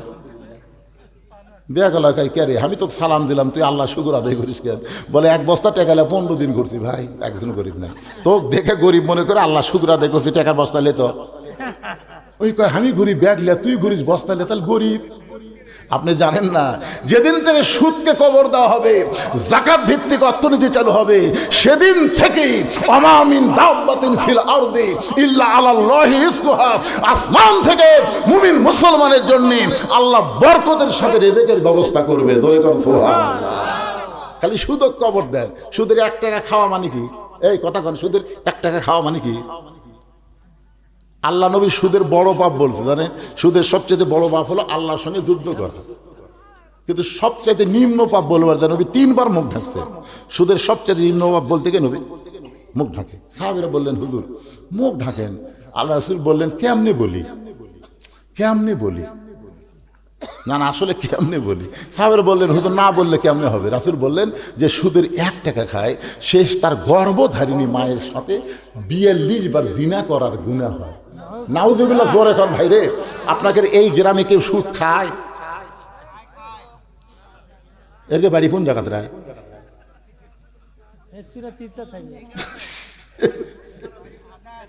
শোনেন, যদি কেউ সুদ দেয় তাকে আল্লাহ মাফ করতে পারে, কিন্তু যে খায় এটা হকুল ইবাদের মধ্যে পড়া যায়, আল্লাহ মাফ দিবে না যতক্ষণ পর্যন্ত যাদের কাছে সুদ নিছে তাদেরকে ফেরত না দেয়। আমার কথাই বুঝবার পারলেন? এই জন্য আমরা সকলে বলবো সব দেখা হলো শেষ, আগামীতে দেখবো আল্লাহর কোরআনের বাংলাদেশ। কারা কারা রাজি? 2 হাত তোলে আমার আল্লাহকে দেখান। এই যারা রাজি তারা হাত তোলেন। লিল্লাহে তাকবীর। আল কোরআনের আলো, সংসদে জালো, কোরআন হাদিস যেখানে, আমরা আছি সেখানে। দুনিয়ার মুসলমান এক হও, এক হও। লিল্লাহে তাকবীর। আলহামদুলিল্লাহ। ঘড়ির দিকে তাকায় দিকে রাত বাজতেছে 11টা 10, আর আপনাকে চেহারা দিকে মনে হচ্ছে কেবল রাত 9টা বাজতেছে। ঠিক। মানুষ কম হোক তাজা, এতে এটা ঘুমাচ্ছিল এটাও তাজা হয়ে গেছে। আলহামদুলিল্লাহ।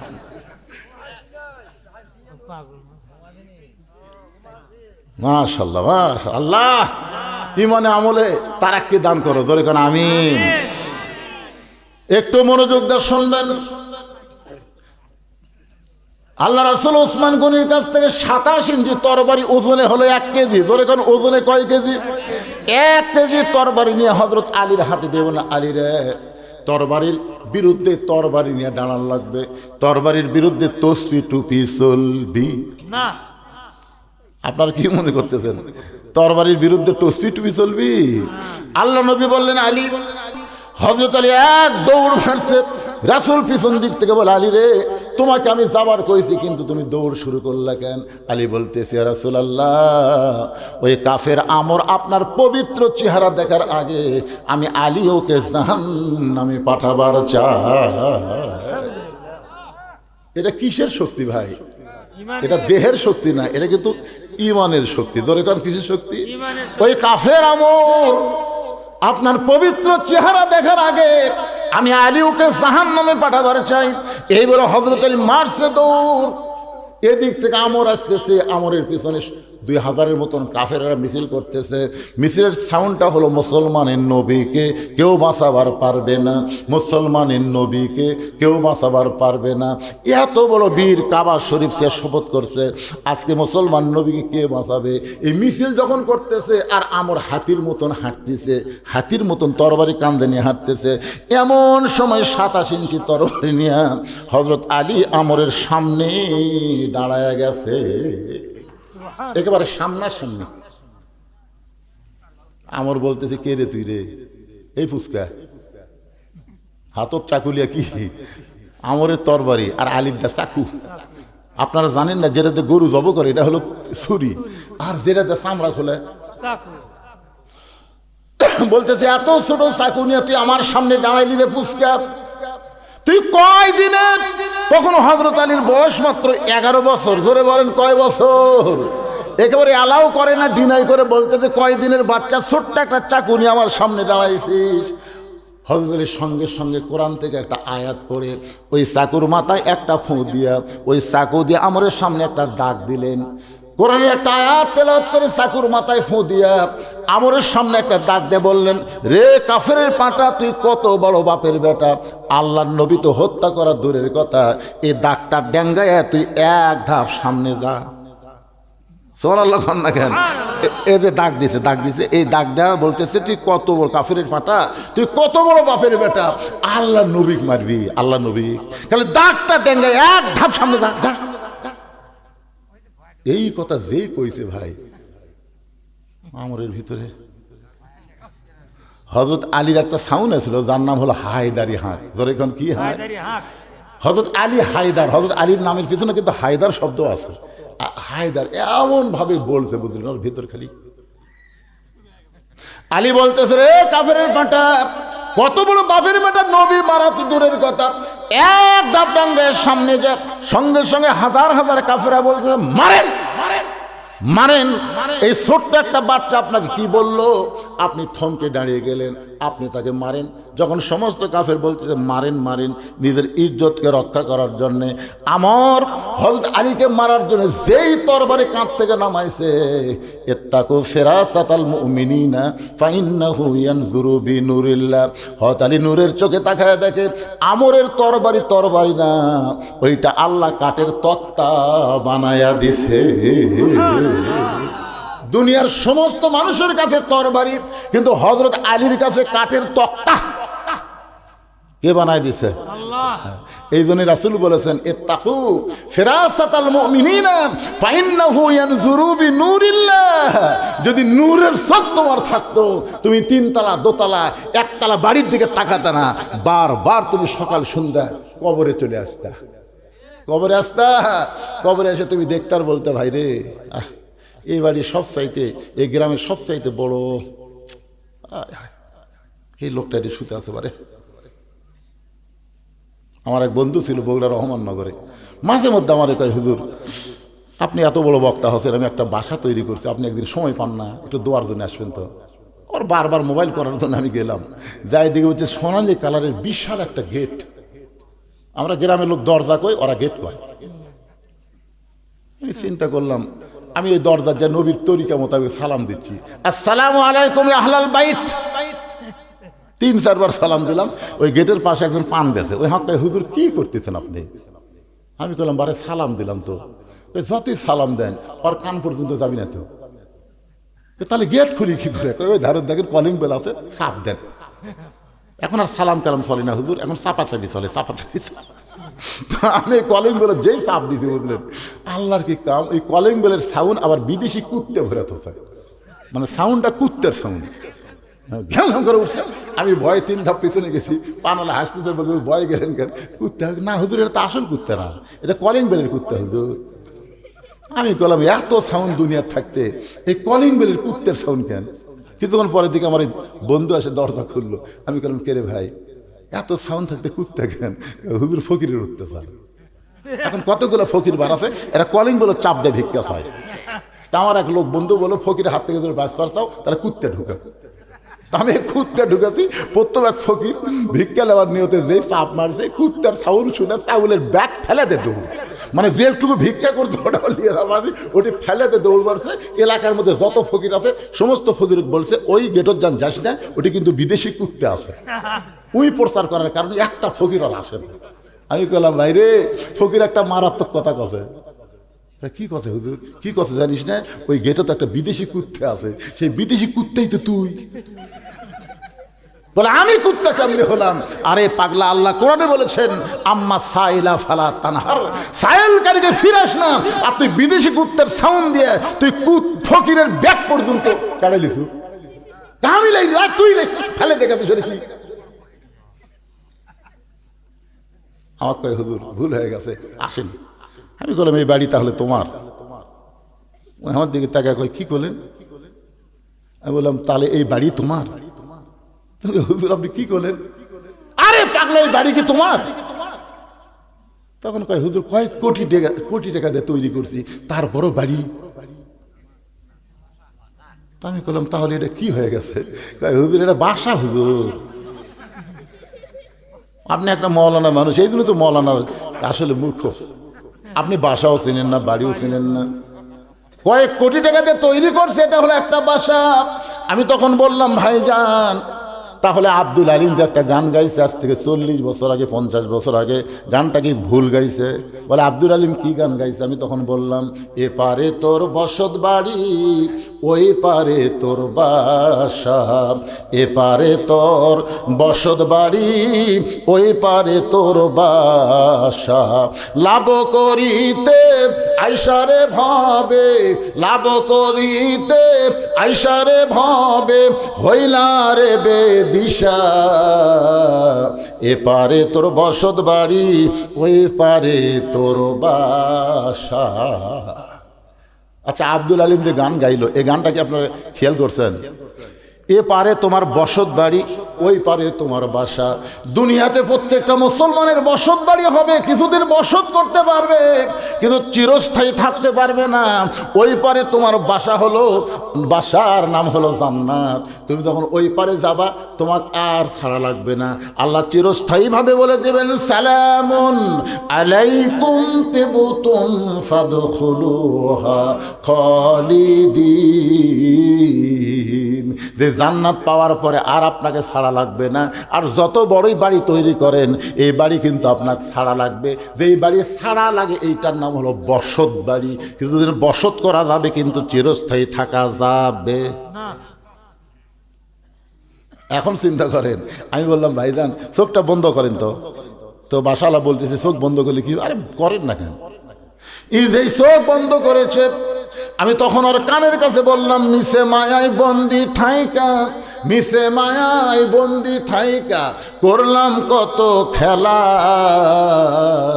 পশ্চিমে তাকায়া দেখো তোমার ডুইবে গেছে বেলা, এক পলকের নাই ভরসা, মিশে সকল আশা, কখন বুঝি দারুণ ঝড়ে ভাঙবে তোমার বাসা, এই দুনিয়ার বাড়ি ঘর। সবাই বলেন না কেন? দেখেন, বললে মজা লাগবে।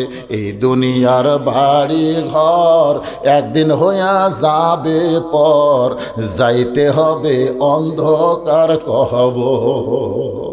যাবেন না ভাইজান? কি কোন যাবেন কিনা?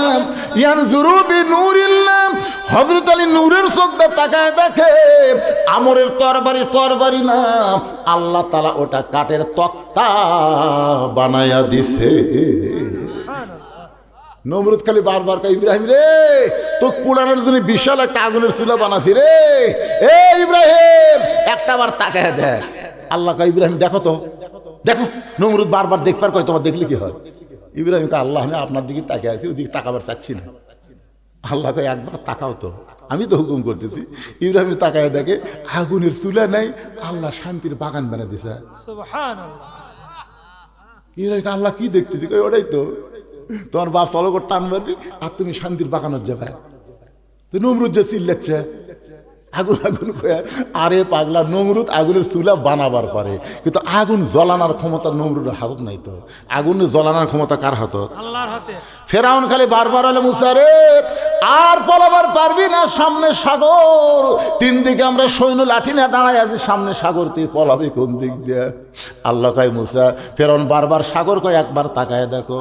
মুসা বলতেছে, আল্লাহ কি দেখবো? আমি তোমার দিকে তাকায় আছি। হাসবি আল্লাহ নিমাল ওয়াকিল অনিমাল মওলা অনিমান নাসির। আল্লাহ বলেন, নাসরুম মিনাল্লাহি ওয়া ফাতহুন কারীব ওয়াবাশশিরিল মুমিনিন।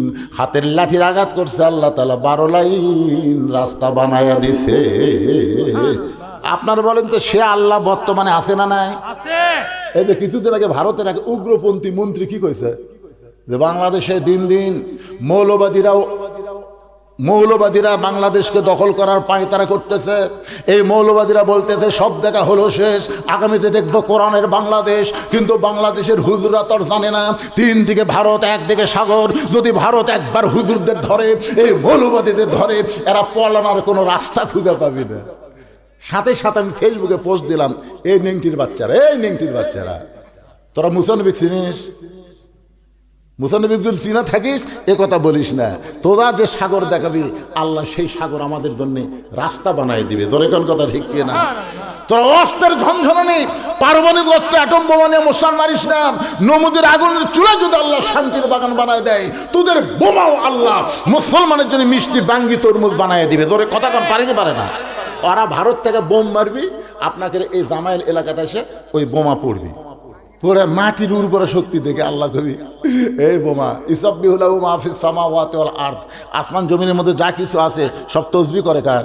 আল্লাহ। তাহলে বোমার মধ্যে অনুপরমাণু কার তসবিহ করে? আল্লাহ। তো বোমা বলতেছে আল্লাহ আমরা কি করব? ওরা তো নিংটির বাচ্চারা তো মারলো, কিন্তু মুসলমানের জেহাদি ময়দানে এসে আমরা কি করব? আল্লাহ বলে মাটির পরশে তরমুজ হয়ে যা, ওই এলাকার যেটা ভালো হয় সেটাই হয়। সুবহানাল্লাহ। তো এখন আপনাকে এলাকার মনে করেন তরমুজই ভালো, বড় একটা তরমুজ পড়ে আছে, ছেলেরা কয় কে রে ওটা কি দেখা যায় না? তো যাই দেখে তরমুজ, বাড়ির থেকে দাও বটি যা আছে বলে সব কাটে কাটে খাচ্ছে। ওরা অনুবীক্ষণ যন্ত্রে দেখতেছে বোমা যে জামাইল পড়লো, বোমার খবর কি? ওরা দেখে যে কাটিয়ে খাচ্ছে। সুবহানাল্লাহ। নেংটির বাচ্চারা জানিস না রে, জানিস না রে নেংটির বাচ্চারা, আমরা আমেরিকা, রাশিয়া, ব্রিটেন, ফ্রান্স, ভারতকে ডরাই না, আমরা ভয় করি আল্লাহর। জোরে বলেন কার? এই জন্য আল্লাহ বললেন আত্তাকুল্লাহ হাক্কা তুকাতিহি ওয়া লা তামুতুন্না ইল্লা ওয়া আনতুম মুসলিমুন। হযরত আলী এক লাফে তরবারি যখন তক্তা দেখছে, এক লাফে ওই তরবারি তক্তার উপরে উঠে, আলীর হাতে যে ছুরি আছে তার লম্বা হলো 27 ইঞ্চি, ওজন হলো 1 কেজি, বিসমিল্লাহ কয়ে মারছে। ওই তরবারি তক্তার উপর উঠে বিসমিল্লাহ কয়ে, মানে আমরের ঘাড়ও 27, ছুরিও 27, আল্লাহ। একের খাপের খাপ মিলে গেছে পারে। শুধু ঘাড়ের সঙ্গে লাগাইছে, সঙ্গে সঙ্গে আমরের দেহ একদিকে, মাথায় একদিকে পড়েছে। সমস্ত কাফের দেহ দৌড়, যত কাফের আসলে একটা আর নাই। এমন সময় আল্লাহর নবী এসে বলতে চাইলি রে, তুমি কি জানো তোমার ডিগ্রি হলো? এই মুহূর্তে আসাদুল্লাহিল গালিব আলী চোখের পানি বের করে বলতেছি ইয়া রাসূলুল্লাহ আমি কিন্তু মারিনি। ওকে আল্লাহর নবী আমি কিন্তু মারিনি।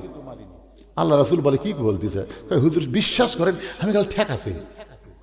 এই ঠেকাতে কিভাবে দুই ভাগ হলো আমি নিজেও তো চিন্তা করে পারতেছি না। আল্লাহু আকবার। আল্লাহ রাসূল এভাবে আঙ্গুল তুলে বললেন, যে কথা একবার কইছো এ কথা আর কইও না, আমার কাছে কসো কসো, এটা যারা আর কারো কাছে কইও না, কারণ তোমার ডিগ্রি কিন্তু আসাদুল্লাহিল গালিব এটা আমি দেইনি, স্বয়ং আসমান থেকে আল্লাহ দিছে। জোরে কর সুবহানাল্লাহ। আলী বলতে যে হুজুর আমি কিন্তু মারি নাই। রাসূল বলেন চুপ, আর বলবা না। হযরত আলী এই যে চুপ করলেন, কয়েক বছর পর তাবুকের যুদ্ধে কামুজ দুর্গের দরজা দেই দরজা খুলতে লাগে 100 জন, লাগাইতে লাগে 100 জন। এত বিশাল একটা দুর্গের দরজা। জিহাদের ময়দানে হযরত আলীর ঢালটা যখন পড়ে গেছে, উপর হয়ে ঢালটা না নিয়ে এক দৌড়ে গিয়ে দরজা হ্যাঁচকা টান মারছে। যে হ্যাঁচকা টান মারছে গোটা দুর্গের দরজা হযরত আলীর হাতে ঢাল হয়ে গেছে। আল্লাহু আকবার। একটা দুর্গের দরজা হাতের মধ্যে উঠে আসে। কাফেররা কয় কে রে, মানুষ নাকি রে? সমস্ত কাফের যখন ভয়ে দৌড় দিছে, হযরত আলী রাগ করে দরজা ফেলে দিছে, 80 গজ দূরে গিয়ে পড়ছে। সাহাবেরা নবীর কাছে গিয়ে বলতেছি ইয়া রাসূলুল্লাহ আজকে আলীর কারণে আমরা যুদ্ধে জয় হলাম, আজকে আলীর কারণে আল্লাহ আমাদের বিজয় দিল। নবী কোনো কথাই বলতেছে না। কিছুক্ষণ পরে হযরত আলী, আল্লাহ রাসূল বলে আলী খবর কি? আলী বলতেছে হুজুর আপনি কি শোনেন নাই, শুধু দরজা টান দিছি, হ্যাঁচকা টান, হাতে ঢাল হলো, ওরা সব ভয়ে চলে গেল। হুজুর এত জোরে দরজা ফেলে দিলাম, 80 গজ দূরে গিয়ে পড়েছে। আল্লাহ নবী বলেন কথা কি সত্য? আলী বলতেছে বিশ্বাস যদি না হয় তাহলে আমার সাথে চলেন। নবীর সামনে সামনে, হযরত আলী পিছনে পিছনে, ওই যে দরজা দেখা যায়। রাসূল বলেন আলী রে, যে দরজা ফেলে দিলে 80 গজ দৌড়ে গিয়ে পড়লো, ওই দরজা একটু ওপর দিকে তোলো। হযরত আলী দৌড়ে গিয়ে দরজা ধরে নাড়ে, নিজে নড়ে কিন্তু দরজা নড়ে না। সমানে দরজা টানে, নিজেই নড়ে কিন্তু দরজা নড়ে না। আলী চোখ দিয়ে দর দর করে পানি পড়তেছে, ইয়া রাসূলুল্লাহ। হ্যাঁচকা টান দিলাম, হাতে ঢাল হলো, এখন দরজা ফেলে দিলাম, 80 গজ দূরে গিয়ে পড়লো। নিজে দরজা এত টানি কিন্তু দরজা নড়ে না। রাসূল বলে, আলী রে, একদিন তুমি কিন্তু বলেছিলে আমি মারি নাই, তোমার কি মনে আছে? আমি মারি নাই, তাহলে কে মারছে? তোমার হাতের তরবারির সঙ্গে আমার আল্লাহর পাওয়ারের কুদরতি হাত ছিল। আজকে যখন তুমি হ্যাঁচকা টান দিছে কামল দুর্গের দরজা, তখন তুমি একলা ছিলে না, তোমার হাতের সঙ্গে আল্লাহর হাত ছিল। তুমি যখন দরজা ফেলে দিছ তখন তুমি একলা ছিলে না, তোমার হাতের সঙ্গে আল্লাহর কুদরতি হাতের পাওয়ার ছিল। কিন্তু আলী রে, এখন তুমি একলা হয়ে গেছো, এখন দরজা টানো, নিজে নড়ো কিন্তু দরজা নড়ে না। এখান থেকে প্রমাণ হলো আল্লাহ রাস্তায় কোনো বান্দা যখন মুজাহিদ হবে, ওই বান্দা নিজের শক্তিতে জিতবে না, আল্লাহ রহমত, আল্লাহর পাওয়ারে আল্লাহ তারে বিজয় দিয়ে দিবে। আমরাও চাই এই বাংলার জমিনে আল্লাহর কোরআনের বিজয় হোক, জোরে কোন চাই কি চাই না? আমরা যখন বলবো হাত তোলে, আমাদের সঙ্গে কিন্তু আল্লাহর রহমতের হাত আছে না নাই? রে আল্লাহর বান্দার একটু মনোযোগ দিয়ে শুনবেন। হযরত আলী যে আয়াত পড়ে ছুরির মুখে ফুঁক দিয়া মাটিতে টান দিয়ে বলেছে, তুই কত বড় কাফেরের পাটা, আল্লাহ নবী তো হত্যা করা দূরের কথা, খালি দাগটা ডেঙ্গায় সামনে যা। কোরআন থেকে যে আয়াতটা তেলাওয়াত করে ওই চাকুতে ফুঁক দিল, মুসলমান হিসেবে আমাদের জানার দরকার আছে না নাই? অবশ্যই আমি আপনাদের জানাবো।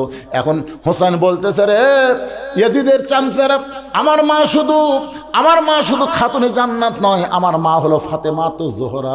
আমি নবীর কথা, নেতার কথা বলেছি, আলীর বীরের কথা বলেছি, এখন ফাতেমার খাতুনে জান্নাতের কথা একটু বলা লাগবে ভাইজান। আল্লাহর নবী ঘরের মধ্যে এসে বলে, ফাতেমা, তোমার কি কখনো মনে হয় তোমার বাবা বিশ্ব নবী বলে আল্লাহ তোমাকে জান্নাত দেবে? এইটা কি কখনো তোমার মনে হয়? ফাতেমা বলতেছে, বাবা, আমার সব সময় মনে হয় আমার বাবা বিশ্ব নবী হওয়ার কারণে আল্লাহ তাআলা আমারে জান্নাত দিবে। রাসূল বলে, ফাতেমা, এই কথা তুমি বড় ভুল মনে করেছো মা। বিশ্ব নবীর মেয়ে হওয়ার কারণে আল্লাহ তোমাকে জান্নাত দেবে না। জান্নাত যদি যাওয়ার চাও তাহলে জান্নাতের আমল করে তোমাকে জান্নাতে যেতে হবে। সঙ্গে সঙ্গে ফাতেমা হাঁটু গেড়ে নবীর সামনে বসে বলে, বাবা, জান্নাতের আমল কি আমল করা লাগবে? রাসূল বলে, ফাতেমা, মাত্র 4টা আমল করবা, মাত্র 4টা আমল করবা। 1 নম্বর হলো 5 ওয়াক্ত নামাজ। 5 ওয়াক্ত নামাজ সবসময় না, 5টা বার নামাজ পড়ো। 24 ঘন্টার মধ্যে নামাজের সময় হলো কয়টা? এ জোরে বলেন কয়টা? 5 ওয়াক্ত নামাজ পড়বে ও ফাতেমা। 12 মাসের মধ্যে 1 মাস রোজা রাখবে। সবসময় রোজা রাখা লাগবে না, 12 মাসে 1 মাস রোজা রাখবে। মেয়েদের জন্য 12 মাসে কয় মাস? কথা কয় না কেন? কতগুলো মেয়ে দেখবেন সোমবারে রোজা রাখে, বৃহস্পতিবারে রোজা রাখে, এরকম মেয়ে আছে না নাই? স্বামী এখন শীতের দিন রাতের বেলা খেলবার পারতেছে না, দিনের বেলা একটু খেলাধুলা করবি স্বামী, বুঝতেন? বউ বলতেছে, আসো গো, গোসলের আগে একটু খেলি। বউ বলতেছে, আমি রোজা আছি। কি বুঝলেন? স্বামী এই জন্য মায়েদের বলবো, মা, নফল নামাজ, নফল রোজা স্বামীর হুকুম ছাড়া করা যাবে না। এ কথা কন না কেন? আল্লাহ রাসূল বলেছেন, আল্লাহর পরে কাউকে যদি সেজদা দেওয়ার হুকুম থাকতো তাহলে প্রত্যেকটা নারীকে বলা হতো তোমার স্বামীর পায়ে সেজদা করো। এই কথার দ্বারা রাসূল বুঝাইলেন, আল্লাহর পরেই মেয়ে মানুষের কাছে সবচাইতে দামি ওই মহান ব্যক্তি হলো তার স্বামী। কোনো বউ যদি নফল নামাজের নিয়ত করে আর স্বামী যদি ডাকে, কেগো, সঙ্গে সঙ্গে নামাজ বাদ দিয়ে স্বামীর ডাকে উত্তর দেওয়া লাগবে। শুধু ফরজ নামাজের নিয়ত করলে স্বামী ডাকলে উত্তর দেওয়া যাবে না, কারণ আগে আল্লাহ, তারপরে স্বামী। আমার কথা কি বুঝলেন? তাহলে রমজানের ফরজ রোজা করো, তো এত রোজা কে করবার কথা রে? হ্যাঁ, রোজা যদি করবার চাস 50 বছরের পরে কর, যখন খেলাধুলা করার শক্তি থাকবে না তখন রোজা কর। এই জুয়ান বয়স। আমি একটু অ্যাঙ্গেলে বুঝা দিলাম, পরে আপনার বুঝা নেবেন, বুঝলেন? সব কি আর বুঝা দেওয়া যায়? কে আবার কি গল্প করতেছে ময়নারা? জনগণ আপনাকে দিকে তাকাই তো, এই জন্য বলতেছে, গল্প করলে মেলার যা জিলাপি খাও দাও। কি বিরক্ত হচ্ছেন? একটু মহব্বত না জিকির করেন, লা ইলাহা ইল্লাল্লাহ, জোরে লা ইলাহা, লা ইলাহা ইল্লাল্লাহ মুহাম্মাদুর রাসূলুল্লাহ সাল্লাল্লাহু আলাইহি ওয়াসাল্লাম। আল্লাহ রাসূল বলেন, ফাতেমা, সারা বছর রোজা থাকা লাগবে না, মাসে বছরে কয় মাস? 1 মাস রোজা থাকলে রোজার হক আদায় হবে। ও ফাতেমা, সবসময় স্বামীর খেদমত করা লাগবে না। স্বামী যখন খেদমত চাবে তখন খেদমত করবা, নিজের ইচ্ছায় স্বামীর খেদমত করবা না। স্বামী চাইলে খেদমত করবা। মায়েরা শোনেন শোনেন, আপনি যখনই নিজের ইচ্ছায় স্বামীর খেদমত করবার যাবেন তখন বোঝা যাচ্ছে আপনার মধ্যে শয়তানি আছে। শয়তানি আছে, হয় স্বামীর বাপের বিরুদ্ধে, না হয় মায়ের বিরুদ্ধে ওয়াজ করবি আমি। তাছাড়া হঠাৎ এরা এত এত রাবিয়া হলো কোথা থেকে? এই জন্য রাসূল বলেছেন, স্বামী যখন খেদমত চাবে তখন স্বামীর খেদমত করবে।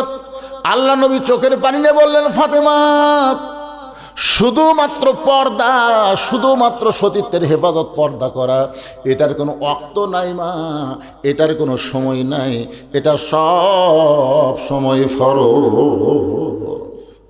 মেয়েদের যে আমলটা সব সময় করা লাগবে তার নাম কি? জোরে কর না কেন ভাই রে? আপনাকে এলাকার মেয়ে মানুষ মারা গেলে আপনার কয় কাপড় দেন? 5 কাপড়। 5টা দেন। আচ্ছা আপনারা বলেন তো, মরদ মানুষ আপনারা জানেন যে মেয়েদের যে পুরুষের চাইতে 2টা কাপড় বেশি লাগে, এই 2 কাপড় কোন জায়গায় বাঁধে? এটা শুনালেন, যদি না জানেন তো জানে নেবেন। একটা হলো সিনা বান, মানে বুকত বাঁধে, আর একটা হলো মাথাত বাঁধে। এখন বলেন তো, মরার পরে মাথাত কাপড় বাঁধলো কিন্তু বেঁচা থাকতে চুল বেচা খেলো, তাহলে কি হবে কোন? তো না না, বেঁচা থাকতেই মাথার চুল বেচা খেলো। মেয়েদের মাথার চুল শুধু একজন পুরুষ দেখতে পারবে, সেই পুরুষ হলো তার স্বামী। স্বামীর সামনে মাথায় কাপড় দেওয়া লাগবে না, আর স্বামী ছাড়া বাপ ভাই যারাই হোক সবার সামনে মাথার কাপড় দেওয়া লাগবে। শুধু একজন ব্যক্তির জন্য মেয়েদের মাথার কাপড় দেওয়া লাগবে না, সেই ব্যক্তি হলো তার কি? কথা কয় না রে পারে, স্বামী রে। এই চুল দেখবি স্বামী, স্বামী ছাড়া অন্য কেউ চুল দেখারই সুযোগ নেই। আর কতগুলো ফেরওয়ালা লাড়িয়ে ছাড়া কিনতে পারে, একেবারে মগজ থেকে বাইর করে দিছে, একদিকে 1 টাকা কাঁচা দিছে, এদিকে চুল দিছে, লাটতিছে লাটতিছে আর চুল দিচ্ছে। ভাবি ভাবি, এ সামান্য ভাবি, আর একটু একটু নাই ভাবি। তখন বলতেছে, ভাই আর তো নাই।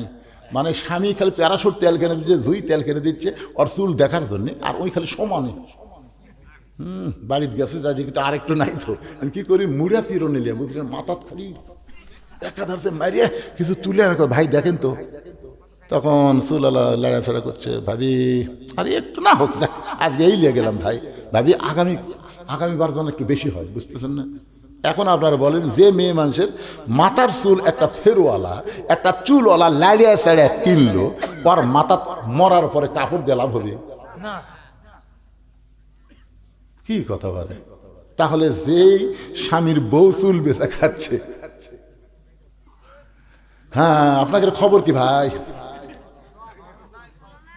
একটা বউকে আল্লাহ কিছু বলবে না, একটা বউকে আল্লাহ কিছু বলবে না, সব বলবি স্বামী। রাসূল বলেছেন, আর দায়ুসুল আয়াদাখুলুল জান্নাহ, দায়ুস কোনোদিন জান্নাতে যাবে না। দায়ুস কে রে? এই তোর কি হলো রে? এই 4টা পোলা দে বাটা দিলে হয়। এই চুপ থাকো বাবা। আমার মায়েরা শোনেন, মরার পরে খাটনি পর্যন্ত চাদর দিয়ে ঢাকে। কি জন্য মরার পরে 5টা কাপড় আবার খাটনি চাদর দিয়ে ঢাকে? কারণ মরার পরে যদি এমন পর্দা হয়, তাহলে জীবিত অবস্থা পর্দা কেমন করা লাগবে একটু মা বোনদের খেয়াল করা দরকার আছে না নাই? আমার মায়েদের জন্য বলতেছি, মা সবাই আমরা মরে যাব, এখানে যত মানুষ আমরা আইছি, এখান থেকে বাড়ি যাওয়ার গ্যারান্টি কারু? আরো জোরে কোন? কারু নাই। তাহলে আমরা কখন মরবো আমরা কেউ জানি না ভাই রে, কেউ জানি না। এখানে আমরা বসে আছি, আহারে এখান থেকে মরলে আমাদের দেহ কবরে যাবে। আর সেই গোরস্থানের উন্নতি গল্পে মাহফিল আমাকে বলতে, হুজুর গোরস্থানের জন্য একটু 5-10টা মিনিট আপনি একটু চাবেন। আপনারা যারা এই গ্রামের এই গোরস্থানে মারা গেলে যারা থাকবেন, তারা কারা কারা আছেন একটু হাত তোলেন তো দেখি। এই ভাদার পশ্চিমপাড়া কবরস্থানে মরে গেলে আপনারা থাকবেন, এই নিয়ত যারকে আছে তারা একটু হাত তোলেন তো। কে রে? এই পাড়ার একটাও নাই। সবাই তুলেন, সবাই। ভাদারে খুশি খুশি হাত তুলেন। খুশি খুশি তুলবি, সত্যি তোলা লাগবে। তুই আমার অ্যাঙ্গেল মারতে খুশি খুশি।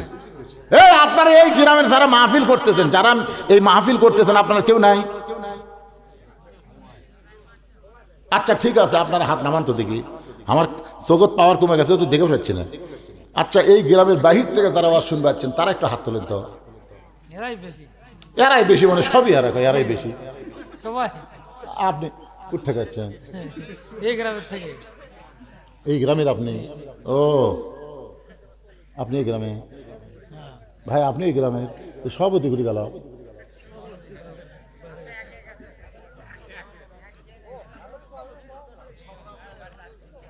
না শোনেন, বাহিরে যারা আসছেন, আপনারা যারা বাহিরে আছেন, বাইরে থেকে যারা আছেন, তাদের কাছে আমার কোনো চাপ নেই, তাদের কাছে কোনো চাপ আছে বলে আপনার খুশি মতো আপনাদের বাপ মা কবরে গেছে, যাদের দাদা দাদি কবরে গেছে, শুধুমাত্র তাদের কবরকে জান্নাতের টুকরা বানানোর জন্যে এই গোরস্থানের উন্নতি কল্পে একটা কোরআন শরীফ বাবদ 500 টাকা দেবেন।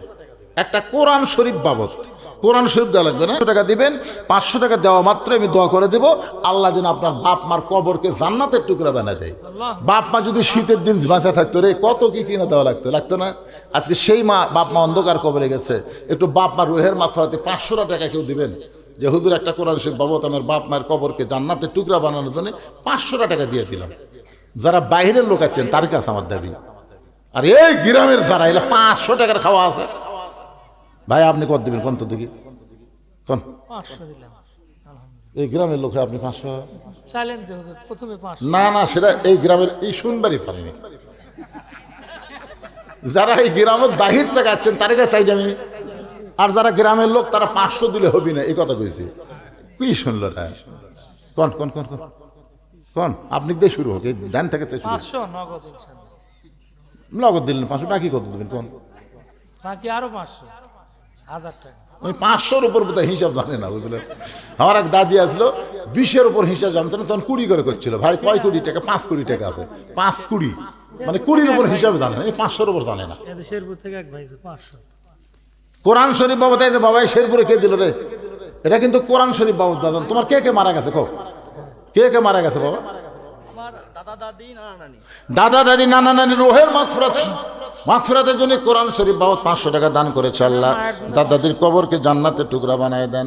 মায়ের জন্য বহু দূর থেকে আইছে দোকান নিয়ে। কে মারা গেছে? বাবা মা দুইজনে মারা গেছে রোহের মাগফিরাতে। কোরআন শরীফ বাবদ 500 টাকা দান করলো।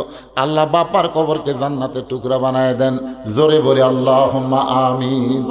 ভাইরে, দুনিয়ার টাকা দুনিয়াতেই পড়ে থাকবে। আমি বলতেছিলাম ওসমান গনিকে আল্লাহ বলল, আল্লাহ নবী বল, ওসমান আল্লাহ তোমাকে কত সম্পদ দিয়েছে তুমি কি হিসাব জানো? মনে আছে আপনাদের? ওসমান গনি বলেন, আল্লাহ ওগো আল্লাহ নবী, হিসাব যদি না জানি তাহলে যাকাত কেমনে দেব? রাসূল বললেন, তাহলে কত সম্পদ তোমাকে আল্লাহ দান করছে তুমি একটু বলো। ওসমান গনি বলতেছি, ইয়া রাসূলুল্লাহ, আল্লাহ আমাকে যত সম্পদ দান করেছে এই সম্পদগুলো যেই গুদামে রাখি, ওই গুদামে তালা দিয়া ওই তালার চাবি টানতে একটা উট হিমশিম খায়। সুবহানাল্লাহ বলতেছে না, বুঝতে পারেননি? মানে আল্লাহ আমাকে যত সম্পদ দিছে এই সম্পদ গুদামে রাখে, ওই গুদামও তালা দিয়ে ওই তালার চাবি টানতে একটা উট হিমশিম খায়। রাসূল বলল, ওসমান আল্লাহ যদি সমস্ত সম্পদ যদি তোমার কাছে আবার ফেরত চায়, এত সম্পদ আল্লাহ তোমাকে দিয়েছে, এই সম্পদ যদি তোমার কাছে ফেরত চায় তুমি কি করবা? ওসমান গনি মারলেন দৌড়। সাহাবীরা বলতেছে, ইয়া রাসূলুল্লাহ, ওসমান গনি জিয়াহারে দৌড় মারলো। রাসূল বললেন, একটু ধৈর্য ধরো। কিছুক্ষণ পরে সাহাবের নবী তাকায় দেখে ওসমান গনি ওই উটটা রশি টেনে টেনে নবীর কাছে নিয়ে এসে বলতেছে, ইয়া রাসূলুল্লাহ, শুধু গুদামের মাল না, গুদামের তালা না, তালার চাবি বহনকারী এই উটটাও আমি আল্লাহকে দিয়ে দিলাম। রাসূল বলে, ওসমান সবই যদি আল্লাহকে দিলা তাহলে তোমার সঙ্গে তোমার জন্য রাখলা কি? ওসমান গনি বলতেছে, একটা মুসলমানের জন্য আল্লাহ নবী ছাড়া আর কিছু দরকার নাই। এখান থেকে বিশ্বাস করেন সম্পদের মালিককে। আর বাপ মা মরে গেছে, দাদা দাদি মারা গেছে, তাদের রুহের মাগফিরাতে 500 টাকা কোরআন শরীফ বাবদ দিতে আপনাদের কি কষ্ট হচ্ছে? আল্লাহর আরেকজন বান্দা কোরআন শরীফ বাবদ আব্দুল মালিক জামাইল থেকে 500 টাকা দান করেছে। আল্লাহ তার আপনজন যারা কবরে গেছে এই দানের ওসিলায় তাদের কবরকে জান্নাতের টুকরা বানায় দেন। জোরে বলে আমিন। এই মাহফিলের কমিটির কারা আছে রে বাবা? ভিতরের নামও তো ব্যাগলিয়া 10 টাকা 20 টাকা 50 টাকা 100 টাকা যে যা পারবে আল্লাহর ওয়াস্তে দান করবেন। এরকম চাপ দিয়ে আদায় করা যাবে না বাইরের লোকের কাছ থেকে। এই গ্রামের যারা আছেন, গ্রামের কয়জন আসেন গোরস্থান উন্নতি কল্পে মাহফিল করতেছেন, তো কি করবেন আপনারা? সভাপতি সব এখন আসেনি। আর বাড়ি কোন জায়গা, কোন গ্রামে? তো কিছু দিয়ে গেছে না খালি খালি? কি দিছে কোন মাশাআল্লাহ। আজকের মাহফিলের সম্মানিত সভাপতি সাহেব নগদে 5,000 টাকা দান করছে। আল্লাহ তার দানকে কবুল করুক, জোরে কোন আমিন। আজকের মাহফিলের প্রধান অতিথিও দিয়ে গেছে। কত দিল? প্রধান অতিথি সাহেব 4,000 টাকা দান করেছে। আল্লাহ তার দানকে কবুল করুক, আল্লাহুম্মা আমিন। আব্দুল বারিক, মা মারা গেছে, এই গ্রামে বাড়ি, মা মারা গেছে, মায়ের কথা মনে করে কোরআন শরীফ বাবদ 500 টাকা গোরস্থানের উন্নতি কল্পে দান করলো। আমরা দোয়া করে দিই আল্লাহ তার মায়ের কবরকে জান্নাতের টুকরা বানায় দেখ, জোরে কোন আমিন। এ বাবা এই গামছার মধ্যে দেন তো, সবাই দেন তো। যারকে বাঁচারই গ্যারান্টি নেই, যে কোনো সময় কবরে যাওয়া লাগবে, জীবনের শেষ দান মনে করে আল্লাহর রাস্তায় দিয়ে দেন। 10, 20, 50, 100 যে দা পারবেন দান করবেন। দুনিয়ারই সম্পদ দুনিয়াতে রবে, ফকির হয়ে মানুষ কবরেতে যাবে। সবাই একটু জিকির করেন, লা ইলাহা ইল্লাল্লাহ, লা ইলাহা ইল্লাল্লাহ। আপনি লেখেন, যা দিবেন সেটা লেখেন তো, নিজের ইচ্ছে করে লেখেন। দেখছেন খাতা কলম নাই এখানে। আচ্ছা, গোরস্থানে কি কি লাগবে আপনি করে, কি কি লাগে দরকার নিয়ে যাওয়ার চাচ্ছেন? আচ্ছা ঠিক আছে, আচ্ছা ঠিক আছে। আল্লাহর একজন বান্দা যা আসছিল 20টা টাকা দান করছে, আল্লাহ দানকে কবুল করেন, আল্লাহুম্মা আমিন।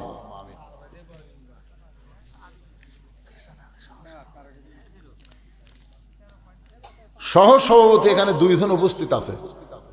ভাইজান আপনারা বলেন দেখি, বলেন। হ্যাঁ, ওই দিক থেকে ঘুমাচ্ছে নাকি রে ভাই? এই আপনি দেখেন, আপনি ওকে দেখেন, এটা হলো কোন তো দেখে আপনি দেন দেখি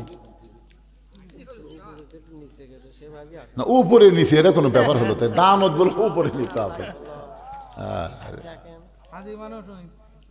আলহাজ তরিকুল ইসলাম কে সেটা?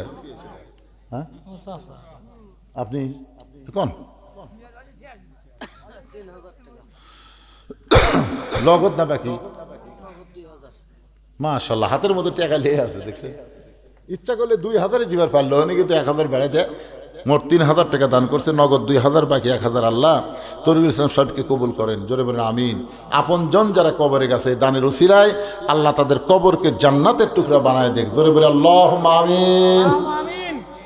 এখন সহসভাপতি জনাব মোহাম্মদ জেল হক, আপনি সেটা জেল হক, আপনি কোন কোন? আপনি উপরে উঠলেন,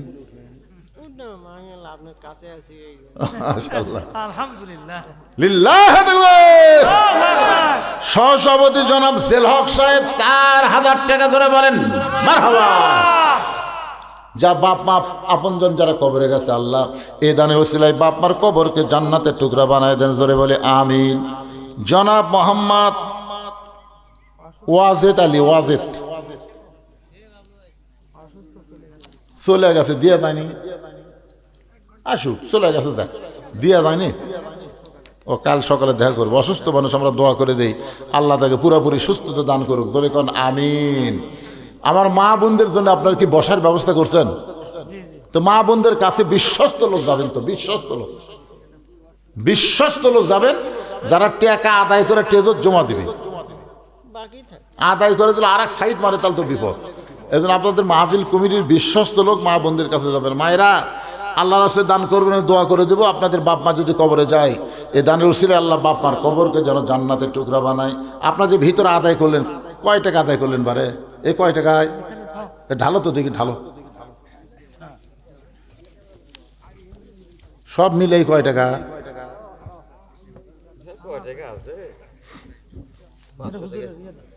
বাইরের লোকের কাছ থেকে কি করবেন? বাইরের লোক খিলাবেন, ওয়াজ শোনাবেন, আর আপনারা দিবেন। আপনাদের গোরস্থান নিজের বাড়ি করতে, আপনার নিজের বাড়ি করতে কোনোদিন মাইক লাগাছেন যে ভাই আমার এই বাড়ি করতে ভাই রে, আমার 10 বছর সিমেন্ট লাগবে ভাই, আমি একটা জানলা কিনে পাচ্ছি না ভাই রে, আমাকে একটা জানলা দেও ভাই।